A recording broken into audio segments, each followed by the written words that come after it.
ਸਦਾ ਸਦਾ ਰੰਗ ਮਾਨ, ਸਾਚਾ ਸਾਹਿਬ ਸਦ ਮਿਹਰਬਾਨ। ਬੰਦ ਪਾਇਆ ਮੇਰੇ ਸਤਿਗੁਰ ਪੂਰੈ,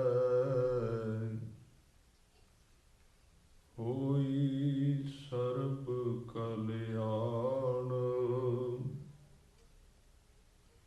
ਜਿਉ ਪਾਏ ਪਿੰਡ ਜਿਨ ਸਾਜਿਆ, ਦਿੱਤਾ ਪਹਿਨਣ ਖਾਣ। ਆਪਣੇ ਦਾਸ ਕੀ ਆਪ ਪੈਜ ਰਾਖੀ, ਨਾਨਕ ਸਦ ਕੁਰਬਾਨ। ਸੋ ਕਹੋ ਟਲ ਗੁਰ ਸੇਵੀਐ, ਅਹਨਿਸ ਸਹਿਜ ਸੁਭਾਏ। ਦਰਸ਼ਨ ਪਰਸਿਐ ਗੁਰੂ ਕੈ, ਜਨਮ ਮਰਨ ਦੁਖ ਜਾਏ। ਸਤਨਾਮ ਵਾਹਿਗੁਰੂ ਸਾਹਿਬ ਜੀਓ। ਰੋਮ ਰੋਮ ਵਿੱਚ ਰਖਿਓਨ, ਕਰ ਬਰ ਭੰਡ ਕਰੋੜ ਸਮਾਈ। ਕੇਵਡ ਵੱਡਾ ਆਖੀਐ, ਕਿਤ ਘਰ ਵਸੈ ਕੇਵਡ ਜਾਈ। ਇਕ ਕਵਾਉ ਅਮਾਉ ਹੈ, ਲਖ ਦਰਿਆਉ ਨਾ ਕੀਮਤ ਪਾਈ। ਪਰਵਦਗਾਰ ਅਪਾਰ ਹੈ, ਪਾਰਾਵਾਰ ਨਾ ਅਲਖ ਲਖਾਈ। ਏਵਡ ਵੱਡਾ ਹੋਏ ਕੈ, ਕਿੱਥੇ ਰਹਿਆ ਆਪ ਲੁਕਾਈ। ਸੁਰ ਨਰ ਨਾਥ ਰਹੇ ਲਿਵਲਾਈ। ਲਖ ਦਰਿਆਉ ਕਵਾਉ ਵਿੱਚ, ਅਤ ਅਸਗਾਹ ਅਥਾਹ ਬਸੰਦੇ।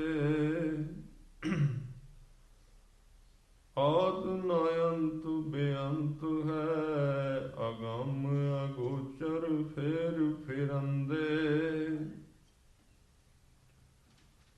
ਅਲਖ ਅਪਾਰ ਵਖਾਣੀਐ, ਪਾਰਾਵਾਰ ਨ ਪਾਰ ਲਹੰਦੇ। ਲਹਿਰ ਤਰੰਗ ਨਿਸੰਗ ਲਖ, ਸਾਗਰ ਸੰਗਮ ਰੰਗ ਰਵੰਦੇ। ਰਤਨ ਪਦਾਰਥ ਲਖ ਲਖ, ਮੁੱਲ ਅਮੁੱਲ ਨ ਤੁਲ ਤੁਲੰਦੇ। ਸਦਕੇ ਸਿਰਜਨਹਾਰ ਸਿਰੰਦੇ, ਸਦਕੇ ਸਿਰਜਨਹਾਰ ਸਿਰੰਦੇ। ਵਾਹਿਗੁਰੂ ਜੀ ਕਾ ਖਾਲਸਾ, ਵਾਹਿਗੁਰੂ ਜੀ ਕੀ ਫਤਿਹ। ਸਤਿਗੁਰੂ ਗਰੀਬ ਨਵਾਜ ਪਾਤਸ਼ਾਹ, ਦਸਾਂ ਪਾਤਸ਼ਾਹੀਆਂ ਦੇ ਪ੍ਰਤੱਖ ਸਰੂਪ, ਲੋਕ ਪਰਲੋਕ ਦੇ ਸਹਾਇਕ ਗਰੀਬ ਨਵਾਜ ਪਾਤਸ਼ਾਹ ਸ਼੍ਰੀ ਗੁਰੂ ਗ੍ਰੰਥ ਸਾਹਿਬ ਜੀ ਦੀ ਹਜ਼ੂਰੀ ਵਿੱਚ ਜੁੜ ਬੈਠੇ ਸਤਿਕਾਰਯੋਗ ਸਾਧ ਸੰਗਤ ਜੀਓ। ਅਕਾਲ ਪੁਰਖ ਦੀ ਬਖਸ਼ਿਸ਼ ਹੋਈ ਹੈ, ਸਤਿਗੁਰਾਂ ਨੇ ਆਪਣੇ ਚਰਨਾਂ ਵਿੱਚ ਬਹਿਣ ਦਾ ਮੌਕਾ ਬਖਸ਼ਿਸ਼ ਕੀਤਾ ਹੈ। ਆਪ ਜੀ ਨੇ ਬੜੇ ਪਿਆਰ ਨਾਲ ਅੰਮ੍ਰਿਤ ਬਾਣੀ ਦਾ ਕੀਰਤਨ ਸਰਵਣ ਕੀਤਾ। ਅੱਜ ਦੇ ਵਿਚਾਰ ਦੇ ਸਮੇਂ ਵਿੱਚ ਜਿਵੇਂ ਕਿ ਭਾਈ ਸਾਹਿਬ ਜੀ ਨੇ ਪਹਿਲਾਂ ਬੇਨਤੀ ਵੀ ਕੀਤੀ ਹੈ ਕਿ ਇਕਾਗਰਤਾ ਵਿਚਾਰ ਦਾ ਵਿਸ਼ਾ ਹੈ। ਭਾਵੇਂ ਕਿ ਬੱਚਿਆਂ ਦੇ ਨਾਲ ਹੀ ਰਹਿਣਾ, ਇਹਨਾਂ ਨੂੰ ਵੀ ਸਿਖਾਉਣਾ ਹੈ ਕੁਝ। ਜੇ ਟਿਕ ਕੇ ਬੈਠਣ ਇੱਥੇ ਠੀਕ ਹੈ, ਨਹੀਂ ਤਾਂ ਬਾਹਰਲੇ ਛੋਟੇ ਕਮਰੇ ਵਿੱਚ ਇਹਨਾਂ ਨੂੰ ਬਿਠਾ ਕੇ ਇਕਾਗਰਤਾ ਨੂੰ ਧਿਆਨ ਵਿੱਚ ਰੱਖਣਾ ਹੈ।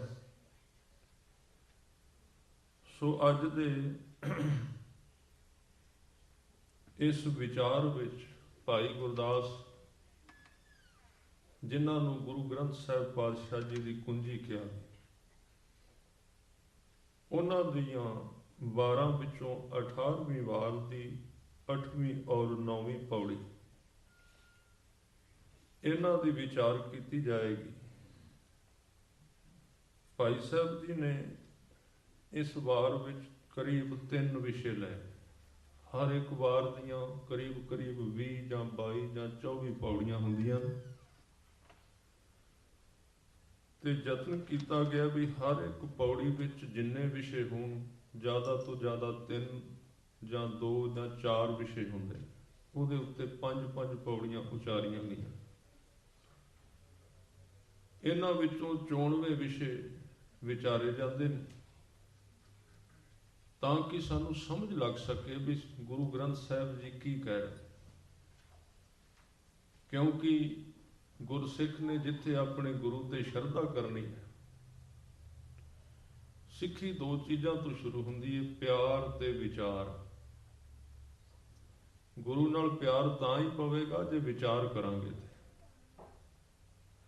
2 ਚੀਜ਼ਾਂ ਤੋਂ, 2 ਪਹੀਆਂ ਤੋਂ ਬਿਨਾਂ ਗੱਡੀ ਨਹੀਂ ਤੁਰ ਸਕਦੀ, 2 ਪੈਰਾਂ ਤੋਂ ਬਿਨਾਂ ਮਨੁੱਖ ਨਹੀਂ ਤੁਰਦਾ। ਇਸ ਜ਼ਮੀਨ ਤੇ ਕੁਦਰਤੀ ਨਿਯਮ ਹੈ। ਇੱਥੇ ਹਰ ਇੱਕ ਚੀਜ਼ ਦਵੈਤ ਨਾਲ ਸੰਬੰਧ ਰੱਖਦੀ, 2 ਚੀਜ਼ਾਂ ਨਾਲ। ਝਾਤੀ ਪਾ ਕੇ ਵੇਖੋ, ਦਿਨ ਹੈ ਤੇ ਰਾਤ, ਗਰਮੀ ਹੈ ਤੇ ਸਰਦੀ, ਬਿਮਾਰੀ ਹੈ ਤੇ ਤੰਦਰੁਸਤੀ, ਇਸਤਰੀ ਹੈ ਤੇ ਪੁਰਸ਼, ਦੁੱਖ ਹੈ ਤੇ ਸੁੱਖ ਹੈ। ਇਕੱਲੀ ਚੀਜ਼ ਕੋਈ ਹੈ ਹੀ ਨਹੀਂ। ਇਸ ਕਰਕੇ ਜਦੋਂ ਵੀ ਅਸੀਂ ਕਿਸੇ ਸਫ਼ਰ ਤੇ ਤੁਰਨਾ ਹੈ, ਭਾਵੇਂ ਉਹ ਸੰਸਾਰੀ, ਭਾਵੇਂ ਅਧਿਆਤਮਕ, ਭਾਵੇਂ ਧਾਰਮਿਕ ਹੈ, ਉਹਦੇ ਵਿੱਚ ਵੀ ਸਾਨੂੰ 2 ਸੂਤਰ ਇਕੱਠੇ ਕਰਨੇ ਪੈਂਦੇ ਤਾਂ ਸਫ਼ਰ ਹੁੰਦਾ। ਕਿਸੇ ਪੰਛੀ ਦਾ ਇੱਕ ਖੰਭ ਟੁੱਟ ਗਿਆ, ਉਹ ਇੱਕ ਖੰਭ ਦੇ ਨਾਲ ਉੱਡਣ ਦਾ ਯਤਨ ਕਰਦਾ ਹੈ, ਪਰ ਉੱਥੇ ਘੁੰਮੀ ਜਾਂਦਾ, ਪਹੁੰਚਦਾ ਕਿਤੇ ਨਹੀਂ।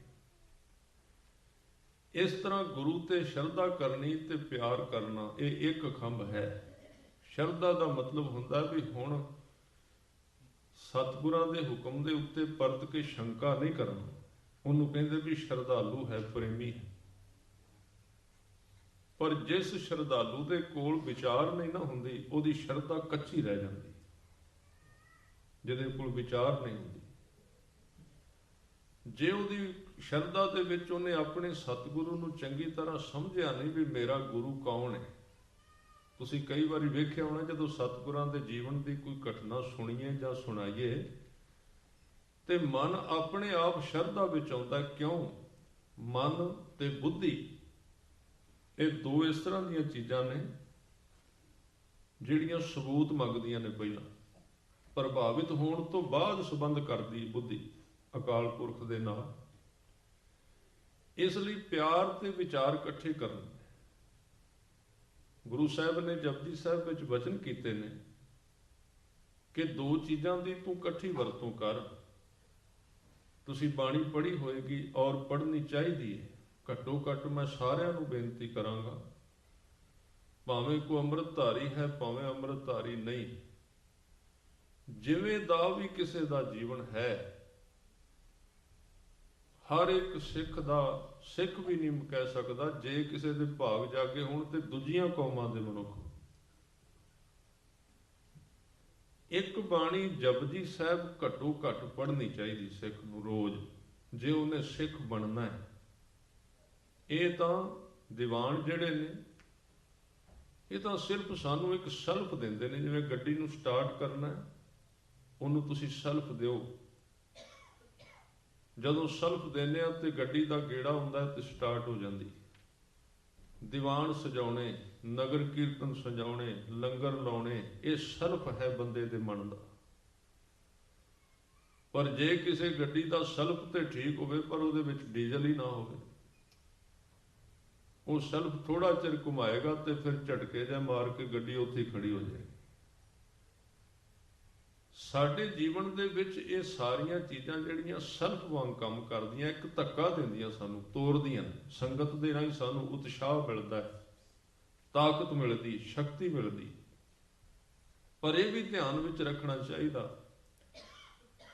ਜਿੰਨਾ ਚਿਰ ਸਾਡੇ ਕੋਲ ਨਿੱਜੀ ਆਸਣ ਤੇ ਬਹਿ ਕੇ ਸਿੱਖ ਦੇ ਕੋਲ ਘੱਟੋ ਘੱਟ ਇੱਕ ਜਪਜੀ ਸਾਹਿਬ ਵੀ ਨਹੀਂ ਉਹ ਪੜ੍ਹਦਾ, ਤੇ ਫਿਰ ਇਹ ਝਟਕੇ ਸਾਰੀ ਉਮਰ ਲੱਗਦੇ ਰਹਿਣਗੇ, ਅਸੀਂ ਪਹੁੰਚਣਾ ਕਿਤੇ ਵੀ ਨਹੀਂ। ਕਿਉਂਕਿ ਅੰਦਰ ਤੇਲ ਵੀ ਤੇ ਚਾਹੀਦਾ ਨਾ, ਜਿੰਨੇ ਪਰਤ ਕੇ ਸਟਾਰਟ ਰੱਖਣਾ ਜੀਵਨ। ਇਸ ਲਈ ਵਿਦਵਾਨਾਂ ਨੇ ਇੱਕ ਤਰੀਕਾ ਦੱਸਿਆ, ਔਰ ਗੁਰੂ ਸਾਹਿਬ ਨੇ ਉਪਦੇਸ਼ ਦਿੱਤਾ। ਕਵੀ ਸੰਤੋਖ ਸਿੰਘ ਜੀ ਨੇ ਗੁਰਪ੍ਰਤਾਪ ਸੂਰਜ ਗ੍ਰੰਥ ਵਿੱਚ, ਹੋਰ ਗ੍ਰੰਥਾਂ ਵਿੱਚ ਵੀ ਆਇਆ। ਕਿਸੇ ਨੇ ਪੁੱਛਿਆ ਸਿੱਖ ਬਣਨ ਵਾਸਤੇ ਕੀ ਕਰਨਾ ਚਾਹੀਦਾ, ਕਿਉਂਕਿ ਖਾਸ ਤੌਰ ਤੇ ਅੱਜ ਦੇ ਸਮੇਂ ਦੇ ਵਿੱਚ ਬਹੁਤ ਔਖਾ ਹੋ ਗਿਆ ਵੀ ਸਿੱਖ ਕਿਵੇਂ ਬਣੀਏ, ਪਤਾ ਨਹੀਂ ਲੱਗ ਰਿਹਾ। ਉਹਦਾ ਕਾਰਨ ਇੱਕ ਹੈ ਵੀ ਸਿੱਖੀ ਦੀ ਵਿਆਖਿਆ ਨੂੰ ਇੰਨਾ ਖਿਲਾਰ ਦਿੱਤਾ ਗਿਆ ਹੈ ਵੀ ਸੁਣਨ ਵਾਲੇ ਨੂੰ ਸਮਝ ਨਹੀਂ ਆ ਰਹੀ ਵੀ ਸਿੱਖ ਹੁੰਦਾ ਕੀ ਹੈ, ਉਹਨੂੰ ਪਤਾ ਹੀ ਨਹੀਂ ਲੱਗਦਾ। ਇੰਨੇ ਗਿਆਨ, ਇੰਨੇ ਚੀਜ਼ਾਂ ਨਵੇਂ ਤੋਂ ਨਵੇਂ।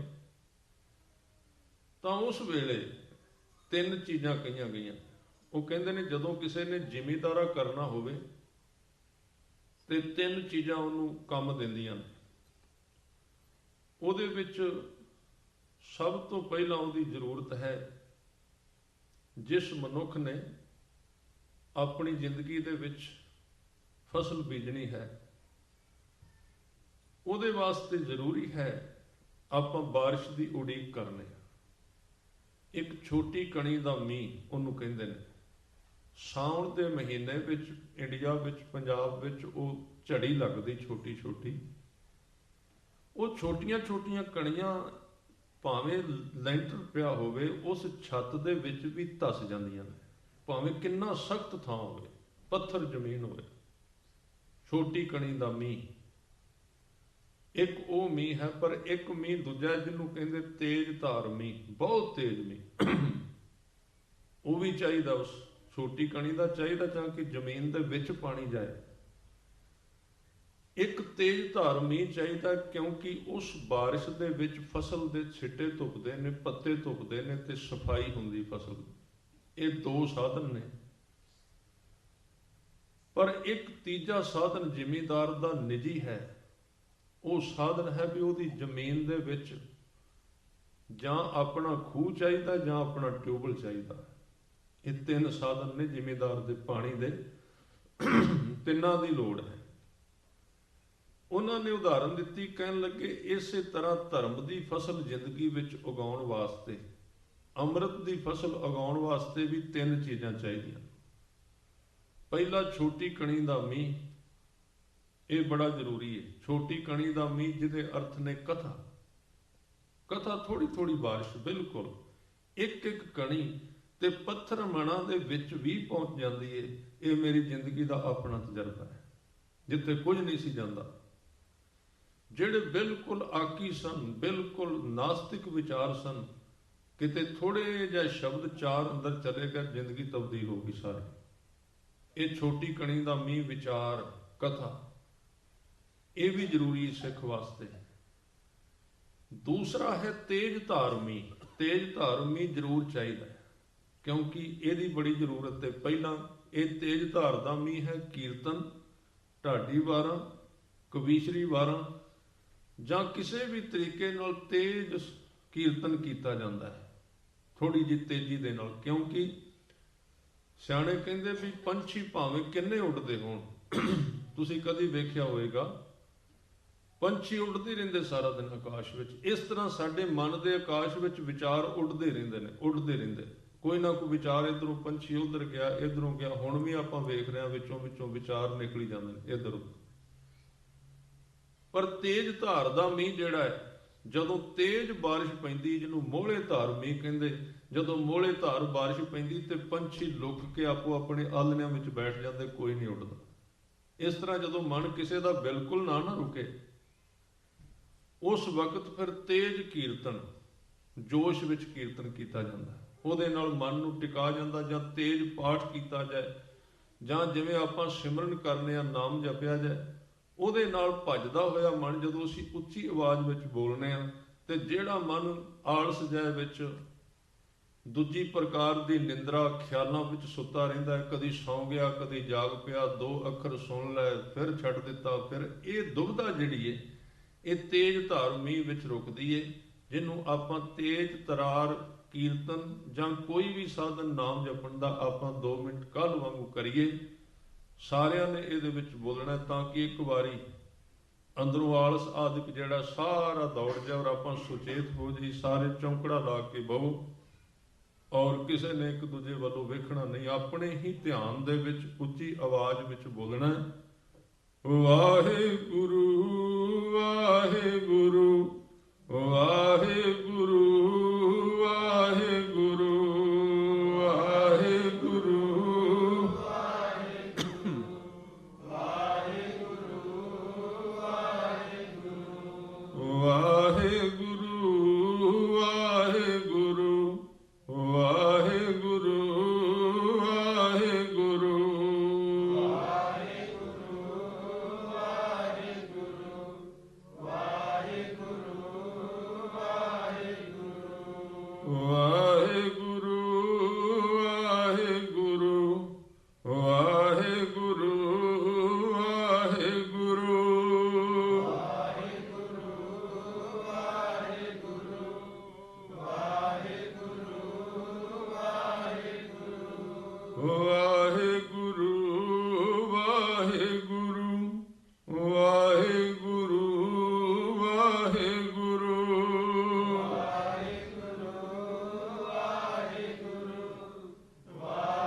ਰਸਨਾ ਜਪੀਐ ਏਕ ਨਾਮ।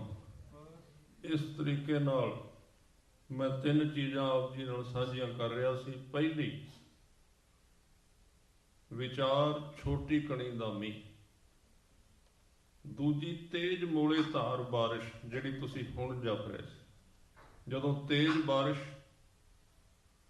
ਉਦੋਂ ਪੰਛੀ ਰੁਕ ਜਾਂਦੇ ਨੇ। ਜਦੋਂ ਤੇਜ ਜਪ ਕੀਤਾ ਜਾਂਦਾ ਹੈ, ਇੰਨਾ ਤੇਜ਼ ਨਹੀਂ ਜਿਵੇਂ ਹੁਣ ਥੋੜਾ ਜਿਹਾ ਕਈ ਕੋਲ ਚੱਲਦਾ, ਤੁਸੀਂ ਵੇਖ। ਇੰਨਾ ਤੇਜ਼ ਕਰਨ ਦਾ ਮਤਲਬ ਇਹ ਨਹੀਂ ਵੀ ਸਰੀਰ ਵੀ ਹਿੱਲੀ ਜਾਏ ਸਾਰਾ। ਗੁਰੂ ਸਾਹਿਬ ਨੇ ਕਿਹਾ, ਹਰ ਕਾ ਬਿਲੋਵਣਾ ਬਿਲੋਵੋ ਮੇਰੇ ਭਾਈ, ਸਹਿਜ ਬਿਲੋਵੋ ਜੈਸੇ ਤਤ ਨਾ ਜਾਏ। ਜਿਵੇਂ ਦੁੱਧ ਰਿੜਕਿਆ ਜਾਂਦਾ, ਜਦੋਂ ਮਧਾਣੀ ਭਾਵੇਂ ਕਿੰਨੀ ਤੇਜ਼ ਚੱਲੇ ਪਰ ਚਾਟੀ ਨਹੀਂ ਹਿੱਲਣੀ ਚਾਹੀਦੀ। ਮਧਾਣੀ ਤੇਜ਼ ਜਿੰਨੀ ਮਰਜ਼ੀ ਚੱਲੇ, ਉਹ ਘਿਓ ਕੱਢੇਗੀ। ਪਰ ਸਾਧ ਸੰਗਤ ਜੀ, ਹੁਣ ਤੇ ਚਾਟੀ ਵੀ ਹਿੱਲਦੀ ਨਾਲ, ਫਿਰ ਕਿਵੇਂ ਮੱਖਣ ਨਿਕਲੇ? ਫਿਰ ਤਾਂ ਦੁੱਧ ਡੁੱਲ ਜਾਏ। ਇਹ ਸਾਨੂੰ ਥੋੜਾ ਜਿਹਾ ਇੱਕ ਦੂਜੇ ਵੱਲੋਂ ਵੇਖ ਕੇ ਨਹੀਂ ਵੀ ਫਲਾਣਾ ਬੰਦਾ ਇਸ ਤਰ੍ਹਾਂ ਹਿੱਲਦਾ ਸੀ, ਮੈਂ ਵੀ ਇਸੇ ਤਰ੍ਹਾਂ ਨਹੀਂ। ਸਤਿਗੁਰੂ ਨੇ ਸਾਨੂੰ ਨਾਲ ਨਾਲ ਸੁਚੇਤ ਵੀ ਕੀਤਾ ਹੈ ਵੀ ਕਿਉਂਕਿ ਹਰ ਇੱਕ ਚੀਜ਼ ਦਾ ਸਰੂਪ ਤਬਦੀਲ ਕਰ ਦਿੱਤਾ ਜਾਂਦਾ ਹੈ। ਇਹ ਦੂਜੇ ਤਰ੍ਹਾਂ ਦਾ ਤੇਜ ਕੀਰਤਨ, ਇਹਦੇ ਨਾਲ ਕੀ ਹੁੰਦਾ ਹੈ? ਆਮ ਤੌਰ ਤੇ ਸਾਡਾ ਅਭਿਆਸ ਨਹੀਂ ਹੁੰਦਾ। ਸਾਰਾ ਦਿਨ ਖਿਆਲਾਂ ਵਿੱਚ, ਗੱਲਾਂ ਵਿੱਚ ਫਸੇ ਰਹਿੰਦੇ ਹਾਂ, ਬੋਲ ਬੋਲ ਕੇ। ਕਿਸੇ ਸਿਆਣੇ ਦਾ ਇਹ ਤਜਰਬਾ ਹੈ, ਅਸੀਂ ਕਹਿੰਦੇ ਹਾਂ ਵੀ ਜੇ ਨਿਤਨੇਮ 5 ਬਾਣੀਆਂ ਦਾ ਸੋਚੀਏ, ਅਸੀਂ ਆਪ ਸੋਚਦੇ ਰਹੇ ਜਦੋਂ ਸਾਨੂੰ ਪਹਿਲੀ ਵਾਰੀ ਕਿਹਾ ਗਿਆ ਵੀ 5 ਬਾਣੀਆਂ ਦਾ, ਤਾਂ ਮਨ ਉਦੋਂ ਥੋੜਾ ਜਿਹਾ ਭੈ ਹੁੰਦਾ ਸੀ। ਹੁਣ ਵਾਲੀ ਗੱਲ ਨਹੀਂ ਸੀ। ਉਦੋਂ ਸਾਧ ਸੰਗਤ ਜੀ ਇੰਨਾ ਭੈ ਸੀ ਵੀ ਅਨੰਦਪੁਰ ਸਾਹਿਬ, ਮੈਂ ਆਪ ਜੀ ਨੂੰ ਦੱਸਾਂ ਵੀ ਹੁਣ ਤੇ ਸਾਡੇ ਭੈ ਹੀ ਖਤਮ ਹੋ ਗਿਆ ਵੀ ਸਾਰਾ ਕੁਝ ਅਸੀਂ ਕਰਕੇ ਕਹਿੰਦੇ ਕੋਈ ਗੱਲ ਨਹੀਂ। ਅਨੰਦਪੁਰ ਸਾਹਿਬ ਮੈਨੂੰ ਚੇਤੇ, ਮੇਰੇ ਨਾਲ 3-4 ਹੋਰ ਮੇਰੇ ਸਾਥੀ ਸਨ ਪਿੰਡ ਦੇ, ਉੱਥੇ ਗਏ ਤੇ ਸਟਾਲ ਲੱਗਾ ਸੀ, ਉੱਥੇ ਗੁਟਕੇ ਸਾਹਿਬ ਪਏ ਸੀ। ਉਹ ਜਿਹੜਾ ਸਿੰਘ ਸੀ ਉਹਨੇ ਕਿਹਾ ਵੀ ਤੁਸੀਂ ਗੁਟਕਾ ਸਾਹਿਬ ਲੈ ਸਕਦੇ ਹੋ। ਮੈਂ ਕਿਹਾ ਕਿਹੜਾ? ਕਹਿੰਦੇ 5 ਬਾਣੀਆਂ ਦਾ। ਉਦੋਂ ਇਹ ਚੀਜ਼ਾਂ ਹੁਣ ਤਾਂ ਤੁਹਾਨੂੰ ਬਹੁਤ ਸੁਣਨ ਲਈ ਮਿਲਦਾ ਹੈ, ਅੱਜ ਤੋਂ ਪਹਿਲਾਂ ਕੋਈ ਵਿਚਾਰ ਕਥਾ ਕਿਤੇ ਹੁੰਦੀ ਨਹੀਂ ਸੀ। ਤਾਂ ਉੱਥੇ ਖਰੀਦਣ ਲੱਗੇ ਮੇਰੇ ਨਾਲ, ਤੇ ਮੈਂ ਵੀ ਵੇਖਿਆ, ਪਰ ਮੈਂ ਕਿਹਾ ਵੀ ਨਹੀਂ, ਖਰੀਦਣਾ ਨਹੀਂ। ਕਹਿੰਦੇ ਕਿਉਂ? ਮੈਂ ਕਿਹਾ ਵੀ ਜੇ ਖਰੀਦਣਾ ਤੇ ਕਰਨਾ ਪੈਣਾ 5 ਬਾਣੀਆਂ ਦਾ ਪਾਠ। ਇੰਨਾ ਡਰ ਸੀ ਵੀ ਜੇ ਗੁਟਕਾ ਸਾਹਿਬ ਵੀ ਲਿਆ ਤਾਂ ਵੀ ਤਾਂ ਲਵੋ ਜੇ ਕਰਨਾ ਹੈ, ਨਹੀਂ ਤੇ ਆਪਾਂ ਖਰੀਦਣੇ ਨਹੀਂ, ਨਾ ਕਰ ਦਿੱਤੀ। ਮੈਂ ਕਿਹਾ ਜਦੋਂ ਕਰਨ ਦੀ ਅੰਦਰ ਤਿਆਰੀ ਹੋਵੇਗੀ ਉਦੋਂ ਖਰੀਦਾਂਗੇ। ਤੇ ਹੁਣ ਤੇ ਸਾਧ ਸੰਗਤ ਸਾਰਾ ਕੁਝ ਆਪਾਂ ਖਰੀਦੀ ਜਾਂਦੇ ਹਾਂ, ਕਰਦੇ ਕੁਝ ਵੀ ਨਹੀਂ। ਇਹ ਫਰਕ ਹੈ। ਧਰਮ ਉਹ ਜਿਹੜਾ ਧਰਮ ਇੱਕ ਕੱਪੜਾ ਹੈ, ਕਰਮੀ ਆਵੇ ਕੱਪੜਾ, ਨਦਰੀ ਮੋਖ ਦੁਆਰ। ਕੱਪੜਾ ਉਹ ਹੁੰਦਾ ਜਿਹੜਾ ਖਰੀਦ ਕੇ ਗਲ ਪਾ ਕੇ ਹੰਢਾ ਕੇ ਵੇਖੀਏ, ਨਾ ਕਿ ਕਿੱਲੀ ਤੇ ਟੰਗ ਕੇ ਸਾਰੀ ਉਮਰ ਲੰਘਾ ਦਈਏ। ਗੁਰੂ ਕਾ ਉਪਦੇਸ਼ ਸਿੱਖ ਨੇ ਕੱਲਾ ਸੁਣਨਾ ਨਹੀਂ, ਇਹ ਤੇ ਸਿਰਫ ਖਰੀਦਣਾ ਨਾ, ਸੁਣਨਾ। ਸੁਣ ਲਿਆ। ਕਈ ਸੱਜਣ ਮਿਲਦੇ ਨੇ, ਵਿਚਾਰਾਂ ਬਹੁਤ, ਕਿਉਂਕਿ ਅੱਜ ਕੱਲ ਗਿਆਨ ਬਹੁਤ ਜ਼ਿਆਦਾ ਹੋ ਗਿਆ, ਵਿਦਿਆ, ਅੱਖਰੀ ਵਿਦਿਆ ਜਿਹੜੀ ਹੈ, ਤਾਂ ਉਹ ਕਹਿੰਦੇ ਨੇ ਵੀ ਦੱਸਣਾ ਚਾਹੁੰਦੇ ਵੀ ਸਾਨੂੰ ਗਿਆਨ ਆਉਂਦਾ, ਇਹ ਵੀ ਆਉਂਦਾ, ਇਹ ਵੀ ਪੜ੍ਹਿਆ, ਸਾਰੇ ਗ੍ਰੰਥ। ਇੱਕ ਸੱਜਣ ਮੈਨੂੰ ਕਹਿੰਦੇ ਮੈਂ ਸਭ ਪੜ੍ਹ ਲਿਆ, ਕੁਝ ਵੀ ਨਹੀਂ। ਵੇਦ ਵੀ ਪੜ੍ਹੇ ਨੇ, ਕੁਰਾਨ ਵੀ, ਬਾਈਬਲ। ਮੈਂ ਕਿਹਾ ਕਮਾਲ ਹੋ ਗਈ, ਵੇਦ ਕੁਰਾਨ ਤੇ ਅਸੀਂ ਵੀ ਨਹੀਂ ਪੜ੍ਹੇ ਅਜੇ ਤੱਕ, ਜਿਹੜੇ ਇਸ ਕੰਮ 'ਚ ਪਏ ਹਨ। ਤੁਸੀਂ ਕਿਤੇ ਡਾਕਟਰ ਨੇ ਖੇਤਰ ਵਿੱਚ। ਕਹਿੰਦੇ ਪੜ੍ਹ ਲਿਆ। ਮੈਂ ਕਿਹਾ ਉਸ ਤਰ੍ਹਾਂ ਤੇ ਸਾਰੀ ਪੜ੍ਹ ਲੈਂਦੇ ਨੇ, ਫੜ ਕੇ ਇੱਕ ਪਾਸੇ ਦੂਜੇ ਪਾਸੇ ਰੱਖ ਦਿੰਦੇ, ਪਰ ਤੇਰੇ ਚਿਹਰੇ ਤੋਂ ਇੰਝ ਲੱਗਦਾ ਤੂੰ ਇੱਕ ਅੱਖਰ ਵੀ ਨਹੀਂ ਪੜ੍ਹਿਆ ਅਜੇ ਤੱਕ। ਬੰਦੇ ਦਾ ਚਿਹਰਾ, ਉਹਦੀ ਚਾਲ ਢਾਲ ਦੱਸ ਦੇਗੀ ਵੀ ਇਹਦੇ ਵਿੱਚ ਕੁਝ ਗਿਆ ਹੈ ਕਿ ਨਹੀਂ।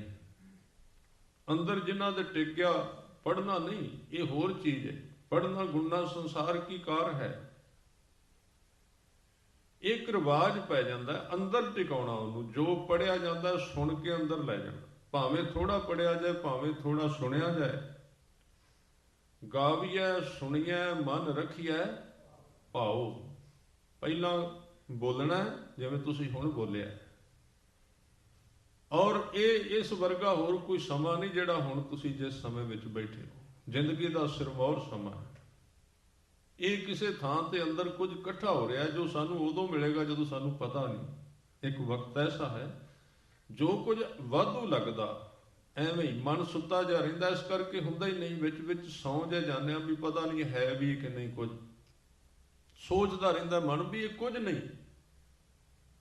ਤਾਂ ਹੀ ਕਬੀਰ ਜੀ ਕਹਿੰਦੇ ਜਦੋਂ ਤੂੰ ਇਹ ਨਾਮ ਜਪਣਾ ਉਦੋਂ ਸੋਚਿਆ ਨਾ ਕਰ ਵੀ ਇਹਦੇ ਤੇ ਬੇਵਿਸ਼ਵਾਸੀ ਨਾ ਕਰਿਆ ਕਰ। ਹਰ ਕਾ ਨਾਮ ਨਾ ਜਪਸ ਗਵਾਰਾ, ਕਿਆ ਸੋਚੈ ਬਾਰੰਬਾਰ। ਕਿਉਂ ਸੋਚਣਾ, ਇਹਨੂੰ ਚੰਗੀ ਤਰ੍ਹਾਂ ਕਰ। ਕਿਉਂਕਿ ਜਦੋਂ ਤੇਰਾ ਮਨ ਡਬਲ ਹੋ ਜਾਂਦਾ, ਡਬਲ ਮਾਈਂਡ ਦੁਬਿਧਾ ਵਿੱਚ ਪੈ ਜਾਂਦਾ, ਉਦੋਂ ਲੇਖੇ ਵਿੱਚ ਨਹੀਂ ਪੈਂਦਾ ਸ਼ਬਦ, ਜਿਹੜਾ ਅੰਦਰ ਨਹੀਂ ਜਾਂਦਾ, ਹਵਾ ਵਿੱਚ ਉੱਡ ਜਾਂਦੇ ਨੇ ਸ਼ਬਦ। ਜਦੋਂ ਦੁਬਿਧਾ ਮਨ ਅੰਦਰ ਟਿਕ ਗਿਆ ਤਾਂ ਇਸ ਤਰ੍ਹਾਂ ਇਹ ਇੱਕ ਚੀਜ਼ ਸੁਣ ਕੇ ਫਿਰ ਸਮਝਣੀ। ਤੇ ਮੈਂ ਜਿਹੜੀ ਬੇਨਤੀ ਕਰ ਰਿਹਾ ਸਾਂ, 3 ਅੰਗ ਨੇ ਸਿੱਖੀ ਦੇ: ਵਿਚਾਰ ਸੁਣਨੀ, ਵਿਚਾਰ ਪੜ੍ਹਨੀ ਤੇ ਅਰਥ ਸਮਝਣੇ ਗੁਰੂ ਗ੍ਰੰਥ ਸਾਹਿਬ ਜੀ ਦੇ। ਜ਼ਿਆਦਾ ਨਹੀਂ ਤੇ ਇੱਕ ਜਪਜੀ ਸਾਹਿਬ ਦੇ ਘੱਟੋ ਘੱਟ ਹਰ ਇੱਕ ਸਿੱਖ ਦਾ ਫਰਜ਼ ਹੈ, ਸਾਰੇ ਆਪਣੇ ਤੇ ਲਾਗੂ ਕਰੀਏ। ਇਹ ਨਹੀਂ ਵੀ ਇਕੱਲੇ ਗ੍ਰੰਥੀ ਸਿੰਘਾਂ ਨੇ ਇਹ ਜਪਜੀ ਸਾਹਿਬ ਪੜ੍ਹਨਾ, ਉਹ ਤਾਂ ਸਿਰਫ ਇੱਕ ਸਾਨੂੰ ਦੱਸਣ ਵਾਸਤੇ ਵੀ ਇਸ ਤਰ੍ਹਾਂ ਕਰੀਦਾ ਹੈ। ਉਹ ਤਾਂ ਇੱਕ ਸੈਂਟਰ ਹੈ ਸਿਰਫ ਗੁਰਦੁਆਰਾ ਤੇ, ਉੱਥੋਂ ਦਾ ਸਿੱਖਣਾ ਵੀ ਅਸੀਂ ਜ਼ਿੰਦਗੀ ਵਿੱਚ ਕੀ ਕਰਨਾ।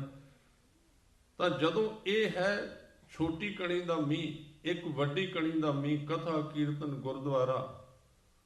ਪਰ ਸਾਧ ਸੰਗਤ ਜੀ, ਜਿਹੜਾ ਜ਼ਿਮੀਂਦਾਰ ਕੱਲਾ ਆਕਾਸ਼ ਵੱਲੋਂ ਹੀ ਵੇਂਦਾ ਰਹੇ ਨਾ ਵੀ ਬੱਦਲ ਆਏਗਾ ਤੇ ਮੀਂਹ ਪਵੇਗਾ ਤੇ ਫਿਰ ਫਸਲ ਬੀਜਾਂਗੇ, ਉਹਦੀ ਵਾਹੀ ਬਾਰੇ, ਉਹਦੀ ਖੇਤੀ ਬਾਰੇ ਤੁਸੀਂ ਜਾਣਦੇ ਹੋ ਚੰਗੀ ਤਰ੍ਹਾਂ। ਕਦੀ ਜ਼ਿਆਦਾ ਪੈ ਜਾਂਦਾ, ਕਦੀ ਸੋਕਾ ਪੈ ਜਾਂਦਾ। ਜਿਹਦਾ ਨਿੱਜੀ ਟਿਊਬਲ ਹੈ ਉਹਦੀ ਖੇਤੀ ਵੱਖਰੀ ਹੁੰਦੀ ਹੈ। ਜਿਸ ਸਿੱਖ ਦਾ ਨਿੱਜੀ ਨਿਤਨੇਮ ਹੈ, ਪਰਸਨਲ, ਆਪਣੇ ਬੈੱਡ ਦਾ, ਆਪਣੇ ਕਮਰੇ ਦਾ ਨਿਤਨੇਮ, ਉਹਦਾ ਨਿੱਜੀ ਟਿਊਬਲ ਹੈ, ਉਹਦੀ ਫਸਲ ਵੱਖਰੀ ਹੋਏਗੀ। ਇਹ ਜਿਹੜਾ ਉੱਤੋਂ ਮੀਂਹ ਪੈਂਦਾ ਇਹਦਾ ਫਾਇਦਾ ਤੇ ਹੈ, ਪਰ ਇਹਦੇ ਵਿੱਚ ਸੋਕਾ ਵੀ ਪੈ ਜਾਂਦਾ, ਇਹਦੇ ਵਿੱਚ ਮਾਰ ਵੀ ਪੈ ਜਾਂਦੀ। ਕਈ ਵਾਰ ਮੀਂਹ ਜ਼ਿਆਦਾ ਪੈ ਜਾਂਦਾ, ਪਿੱਛੇ ਜੀ ਬੜਾ ਪਿਆ ਤੁਹਾਡੇ ਅਮਰੀਕਾ ਕੈਨੇਡਾ ਵਿੱਚ, ਫਸਲਾਂ ਗਲ ਗਈਆਂ ਬੜੀਆਂ, ਪਿਆ ਵੀ ਜ਼ਹਿਰੀਲਾ। ਇੱਕ ਮੀਂਹ ਐਸਾ ਜਿਹੜਾ ਜ਼ਹਿਰੀਲਾ ਹੁੰਦਾ, ਉਹ ਫਸਲ ਨੂੰ ਸੁਕਾ ਦਿੰਦਾ। ਗਿਆਨ ਦਾ ਮੀਂਹ ਜ਼ਰੂਰੀ ਨਹੀਂ ਸਾਰੇ ਠੀਕ ਹੋਵੇ। ਗਿਆਨ ਆ ਕਿੱਥੋਂ ਰਿਹਾ ਹੈ? ਬੜੇ ਲੋਕਾਂ ਕੋਲ ਗਿਆਨ ਰਿਹਾ ਇਸ ਜ਼ਮੀਨ ਤੇ ਸ਼ੁਰੂ, ਪਰ ਗੁਰੂ ਤੇਗ ਬਹਾਦਰ ਸਾਹਿਬ ਜੀ ਦੇ ਅੱਗੇ ਅਰਦਾਸ ਕਰੀਏ ਵੀ ਉਹ ਗਿਆਨ ਸਾਨੂੰ ਦਿਓ ਜਿਹੜਾ ਤੁਹਾਡੇ ਕੋਲ ਸੀ।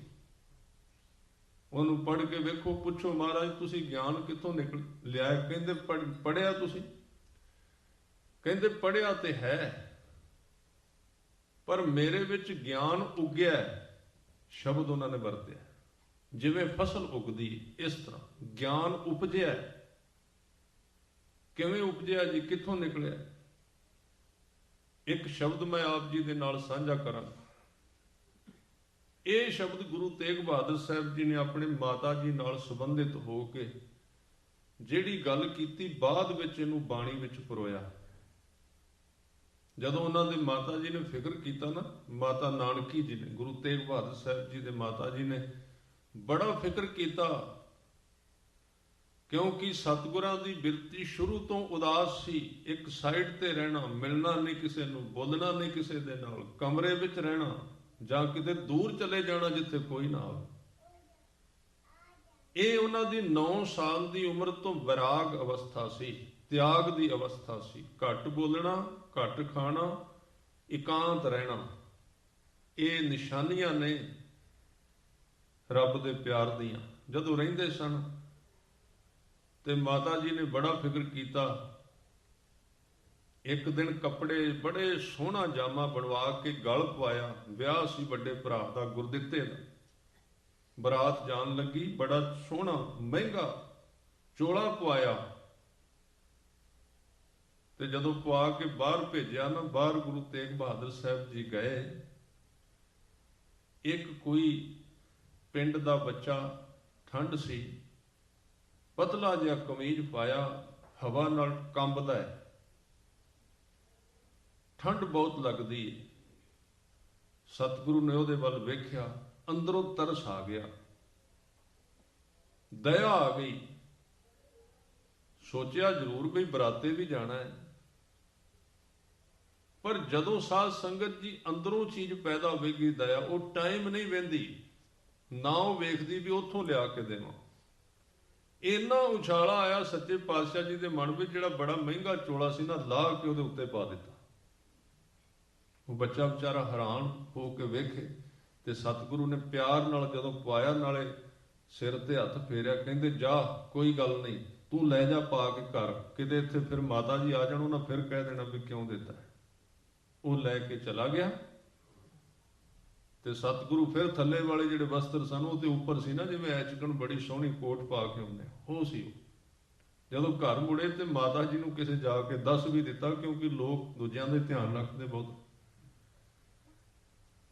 ਸਾਧ ਸੰਗਤ ਜੀ, ਮਾਤਾ ਜੀ ਨੇ ਉਸ ਵੇਲੇ ਬਹੁਤ ਝਿੜਕਿਆ, ਪਰ ਸਤਿਗੁਰੂ ਮੂੰਹੋਂ ਤੇ ਨਹੀਂ ਬੋਲੇ, ਅੰਦਰੋਂ ਅੰਦਰ ਹੀ ਇੱਕ ਗੱਲ ਕੀਤੀ ਆਉਣ ਵਾਲੇ ਸਮੇਂ ਦੀ। ਸਤਿਗੁਰੂ ਨੂੰ ਕਿਉਂਕਿ ਕਿਹਾ ਜਾਂਦਾ ਹਿੰਦ ਦੀ ਚਾਦਰ, ਧਰਮ ਦੀ ਚਾਦਰ ਸ਼ਹੀਦੀ ਦਿੱਤੀ ਸੀ। ਮਾਂ ਜਦੋਂ ਬਹੁਤ ਕਲਪੀ ਤੇ ਸਤਿਗੁਰੂ ਬੋਲੇ ਤੇ ਨਹੀਂ, ਅੰਦਰੋਂ ਅੰਦਰੀ ਕਹਿੰਦੇ ਨੇ, ਮਾਂ ਅੱਜ ਤੇ ਸਰੀਰ ਤੋਂ ਕੱਪੜਾ ਲਾਹ ਕੇ ਦਿੱਤਾ, ਤੈਨੂੰ ਬੜਾ ਦੁੱਖ ਲੱਗਾ ਹੈ, ਤੈਨੂੰ ਇਸ ਆਪਣੇ ਪੁੱਤਰ ਦਾ ਪਤਾ ਨਹੀਂ, ਇਹਨੇ ਕਿਸੇ ਦਿਨ ਆਪਣਾ ਸਰੀਰ ਹੀ ਲਾਹ ਕੇ ਦੂਜੇ ਤੇ ਪਾ ਦੇਣਾ, ਉਸ ਦਿਨ ਕੀ ਕਰੇਂਗੀ। ਤੇ ਮਾਂ ਉਦੋਂ ਮੌਜੂਦ ਸੀ ਜਿੱਦਣ ਸੀਸ ਆਇਆ ਸੀ ਗੁਰੂ ਤੇਗ ਬਹਾਦਰ ਸਾਹਿਬ ਜੀ ਦਾ। ਮਾਤਾ ਨਾਨਕੀ ਦੀ ਉਮਰ ਬਹੁਤ ਵਡੇਰੀ ਸੀ ਅਨੰਦਪੁਰ ਸਾਹਿਬ ਦੇ ਵਿੱਚ। ਮਾਤਾ ਵੀ ਮੌਜੂਦ ਸੀ, ਪਤਨੀ ਵੀ ਮੌਜੂਦ ਸੀ, ਤੇ ਪੁੱਤਰ ਵੀ ਮੌਜੂਦ ਸੀ। ਉਹਨਾਂ ਨੇ ਫਿਰ ਇਹ ਸ਼ਬਦ ਉਚਾਰਿਆ, ਮੈਂ ਅੱਗੇ ਚਲਾ ਗਿਆ ਸੀ, ਗਿਆਨ ਹੈ ਕੀ ਹੈ। ਸਤਿਗੁਰੂ ਦਾ ਇੱਕ ਸ਼ਬਦ ਹੈ, ਕਹਿੰਦੇ ਮਾਈ ਮੈਂ ਧਨ ਪਾਇਓ ਹਰ ਨਾਮ। ਮਾਂ ਨੂੰ ਸਮਝਾਉਂਦੇ, ਉਹਨਾਂ ਪੁੱਛਿਆ ਵੀ ਤੈਨੂੰ ਕੀ ਹੋ ਗਿਆ, ਕਿਉਂਕਿ ਇਹ ਸਮਝ ਨਹੀਂ ਆਵੇਗੀ ਜਿਨ੍ਹਾਂ ਦੇ ਅੰਦਰ ਪਿਆਰ ਪੈਦਾ ਹੁੰਦਾ ਹੈ। ਘਰ ਦੇ ਪਰਿਵਾਰ ਦੇ ਮੈਂਬਰ ਵੀ ਉਹਨਾਂ ਨੂੰ ਸਮਝ ਨਹੀਂ ਸਕਣਗੇ, ਜਾਣ ਨਹੀਂ ਸਕਣਗੇ। ਹਜ਼ੂਰ ਕਹਿੰਦੇ ਮਾਈ ਮੈਂ ਧਨ ਪਾਇਓ ਹਰ ਨਾਮ। ਮੈਨੂੰ ਇੱਕ ਧਨ ਲੱਭਾ ਹੈ, ਇੱਕ ਮਾਇਆ ਲੱਭੀ ਹੈ, ਇੱਕ ਦਾਤ ਲੱਭੀ ਹੈ, ਪਰ ਉਹ ਇਸ ਤਰ੍ਹਾਂ ਦੀ ਨਹੀਂ ਜਿਵੇਂ ਬਾਹਰ ਹੈ। ਉਹ ਇਸ ਤਰ੍ਹਾਂ ਦੀ ਜਿਹੜੀ ਮੇਰੇ ਅੰਦਰ ਹੈ, ਤੇ ਉਹਦੀ ਨਾ ਉਹ ਤਸਵੀਰ ਵਿੱਚ ਆਉਂਦਾ, ਨਾ ਉਹ ਵੇਚ ਸਕੀਦਾ, ਤੇ ਨਾ ਉਹਦੀ ਗੰਢ ਵੱਜਦੀ। ਇਸ ਤਰ੍ਹਾਂ ਦਾ ਧਨ ਹੈ। ਮਾਈ ਮੈਂ ਧਨ ਪਾਇਓ ਹਰ ਨਾਮ, ਮਨ ਮੇਰੋ ਧਾਵਣ ਤੇ ਛੂਟਿਓ। ਉਹਦੀ ਨਿਸ਼ਾਨੀ ਕੀ ਹੈ ਵੀ ਮਿਲ ਗਿਆ। ਆਪਾਂ ਕਹਾਂਗੇ ਧਨ ਮਿਲਿਆ, ਕੀ ਹੈ? ਸੂਖਸ਼ਮ ਬੁੱਧੀ ਦਾ ਵਿਸ਼ਾ ਹੈ, ਤਵੱਜੋ ਦਿਓ। ਗੁਰੂ ਕਿਰਪਾ ਕਰੇ, ਦੀਵਾਨ ਬਹੁਤ ਸਜਦੇ ਨੇ, ਗੁਰੂ ਕੇ ਪਿਆਰੇ ਬਹੁਤ ਆਉਂਦੇ ਨੇ। ਤੁਸੀਂ ਉਹਨਾਂ ਨੂੰ ਕਿਹਾ ਕਰੋ ਵੀ ਸਾਨੂੰ ਗੁਰਬਾਣੀ ਦੀ ਕਥਾ ਸੁਣਾਓ, ਗੁਰਬਾਣੀ ਦੀ ਵਿੱਚ ਕੀ ਲਿਖਿਆ ਹੋਇਆ ਹੈ। ਕੱਲੀਆਂ ਸਾਖੀਆਂ ਤੇ ਸੀਮਤ ਨਾ ਰਿਹਾ ਕਰੋ। ਉਹ ਵੀ ਮਜਬੂਰਨ ਸੁਣਾਉਂਦੇ ਨੇ, ਕਿਉਂਕਿ ਤੁਸੀਂ ਪਕੜ ਨਹੀਂ ਕਰਦੇ ਤਾਂ ਸੁਣਾਉਂਦੇ। ਤੁਸੀਂ ਆਪਣੇ ਬਾਪੂ ਨੂੰ ਖੋਲ ਕੇ ਤੇ ਵੇਖੋ ਵਿੱਚ ਕੀ ਹੈ। ਛੱਡ ਕੇ ਨਹੀਂ ਜਾਓਗੇ, 8-8 ਘੰਟੇ ਸੁਣੀ ਜਾਓਗੇ ਲਗਾਤਾਰ, ਜਿੱਦਣ ਖਜ਼ਾਨਾ ਖੁੱਲ ਗਿਆ। ਆ ਕਈ ਗੁਰਮੁਖ ਨੇ, ਮੈਂ ਹੈਰਾਨ ਹੁੰਨਾ, ਸਾਡੇ ਤੋਂ ਵੀ ਨਹੀਂ ਇੰਨਾ ਪੜ੍ਹਿਆ ਜਾਂਦਾ, ਸੁਣਿਆ ਜਾਂਦਾ। ਮੈਨੂੰ ਕਈ ਸਿੰਘ ਮਿਲਦੇ ਨੇ, ਕਲੀਨ ਸ਼ੇਵ ਸਨ, ਕੇਸ ਕੱਟਦੇ ਸਨ।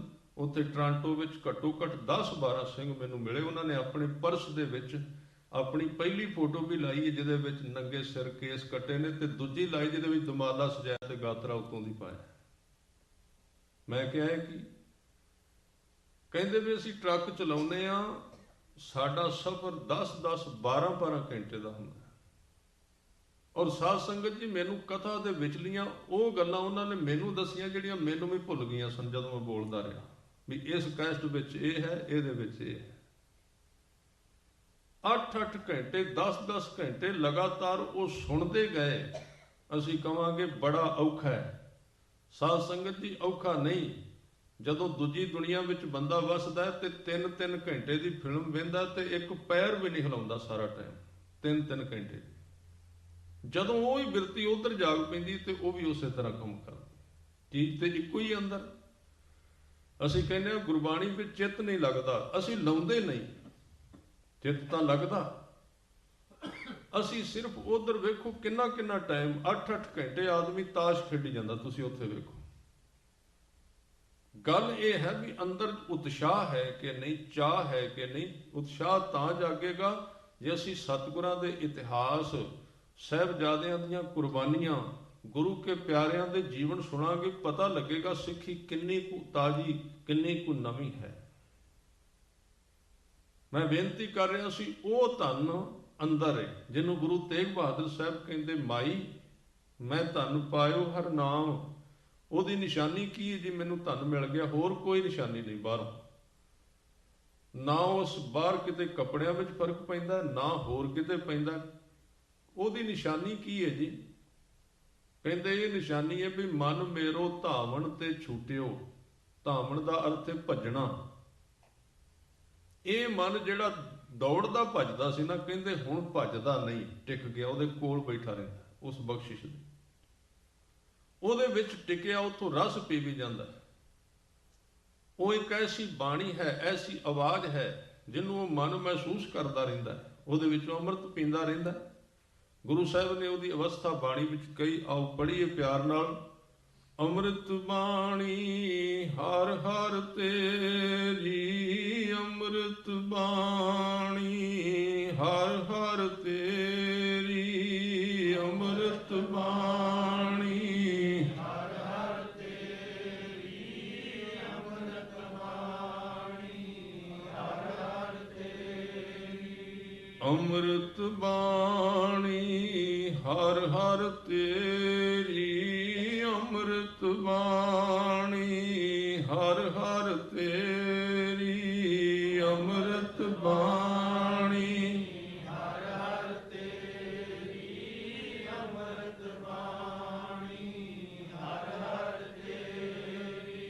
ਸੁਣ ਸੁਣ ਹੋਵੇ ਪਰਮ ਗਤ ਮੇਰੀ, ਸੁਣ ਸੁਣ ਹੋਵੇ ਪਰਮ ਗਤ ਮੇਰੀ, ਸੁਣ ਸੁਣ ਹੋਵੇ ਪਰਮ ਗਤ ਮੇਰੀ, ਸੁਣ ਸੁਣ ਹੋਵੇ ਪਰਮ ਗਤ ਮੇਰੀ। ਚਿਮ ਚਿਮ ਵਰਸੈ ਅੰਮ੍ਰਿਤ ਧਾਰਾ, ਚਿਮ ਚਿਮ ਵਰਸੈ ਅੰਮ੍ਰਿਤ ਧਾਰਾ, ਚਿਮ ਚਿਮ ਵਰਸੈ ਅੰਮ੍ਰਿਤ ਧਾਰਾ, ਚਿਮ ਚਿਮ ਵਰਸੈ ਅੰਮ੍ਰਿਤ ਧਾਰਾ। ਮਨ ਪੀਵੈ ਸੁਣ ਸ਼ਬਦ ਵਿਚਾਰਾ, ਮਨ ਪੀਵੈ ਸੁਣ ਸ਼ਬਦ ਵਿਚਾਰਾ, ਮਨ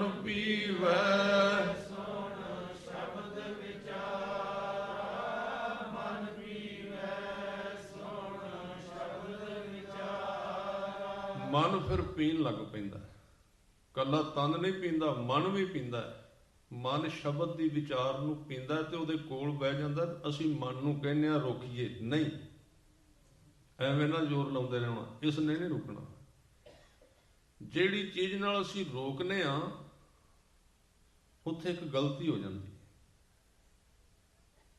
ਕਿਉਂਕਿ ਇਹ ਦੋਵੇਂ ਚੀਜ਼ਾਂ ਇਕੱਠੀਆਂ ਨੇ, ਮਨ ਨੂੰ ਭਜਾਉਣ ਵਾਲੀ ਤੇ ਰੋਕਣ ਵਾਲੇ, ਇਹਦੇ ਲੀਵਰ ਦੋਵਾਂ ਥਾਂ ਤੇ ਇਕੱਠੇ ਲੱਗੇ ਹੋਏ। ਜਦੋਂ ਅਸੀਂ ਰੋਕਨੇ ਆ ਤੇ ਨਾਲ ਦੂਜੀ ਤੇ ਪੈਰ ਟਿਕ ਜਾਂਦਾ, ਭਜਾਉਣ ਵਾਲੀ, ਉਹੀ ਸ਼ਕਤੀ ਉਹਨੂੰ ਭਜਾਈ ਜਾਂਦੀ ਹੈ।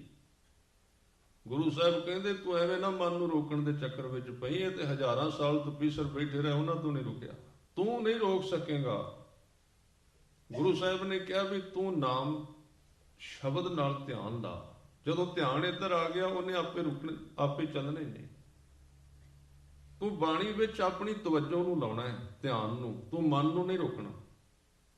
ਜੇ ਵਿਚਾਰ ਨਿਕਲ ਗਿਆ, ਖਿਆਲ ਆ ਗਿਆ, ਪਰਤ ਕੇ ਫਿਰ ਸ਼ਬਦ ਵਿੱਚ ਲਾ ਲੈ, ਉਹਨੂੰ ਨਾ ਰੋਕ ਵੀ ਤੂੰ ਰੋਕ। ਅਸਲ ਵਿੱਚ ਉਹ ਜਾਂਦਾ ਹੀ ਤਾਂ ਹੈ ਕਿਉਂਕਿ ਮਨ ਆਪਣੀ ਪਰੜੀ ਤੋਂ ਪਾਸੇ ਚਲਾ ਗਿਆ, ਧਿਆਨ ਨਿਕਲ ਗਿਆ।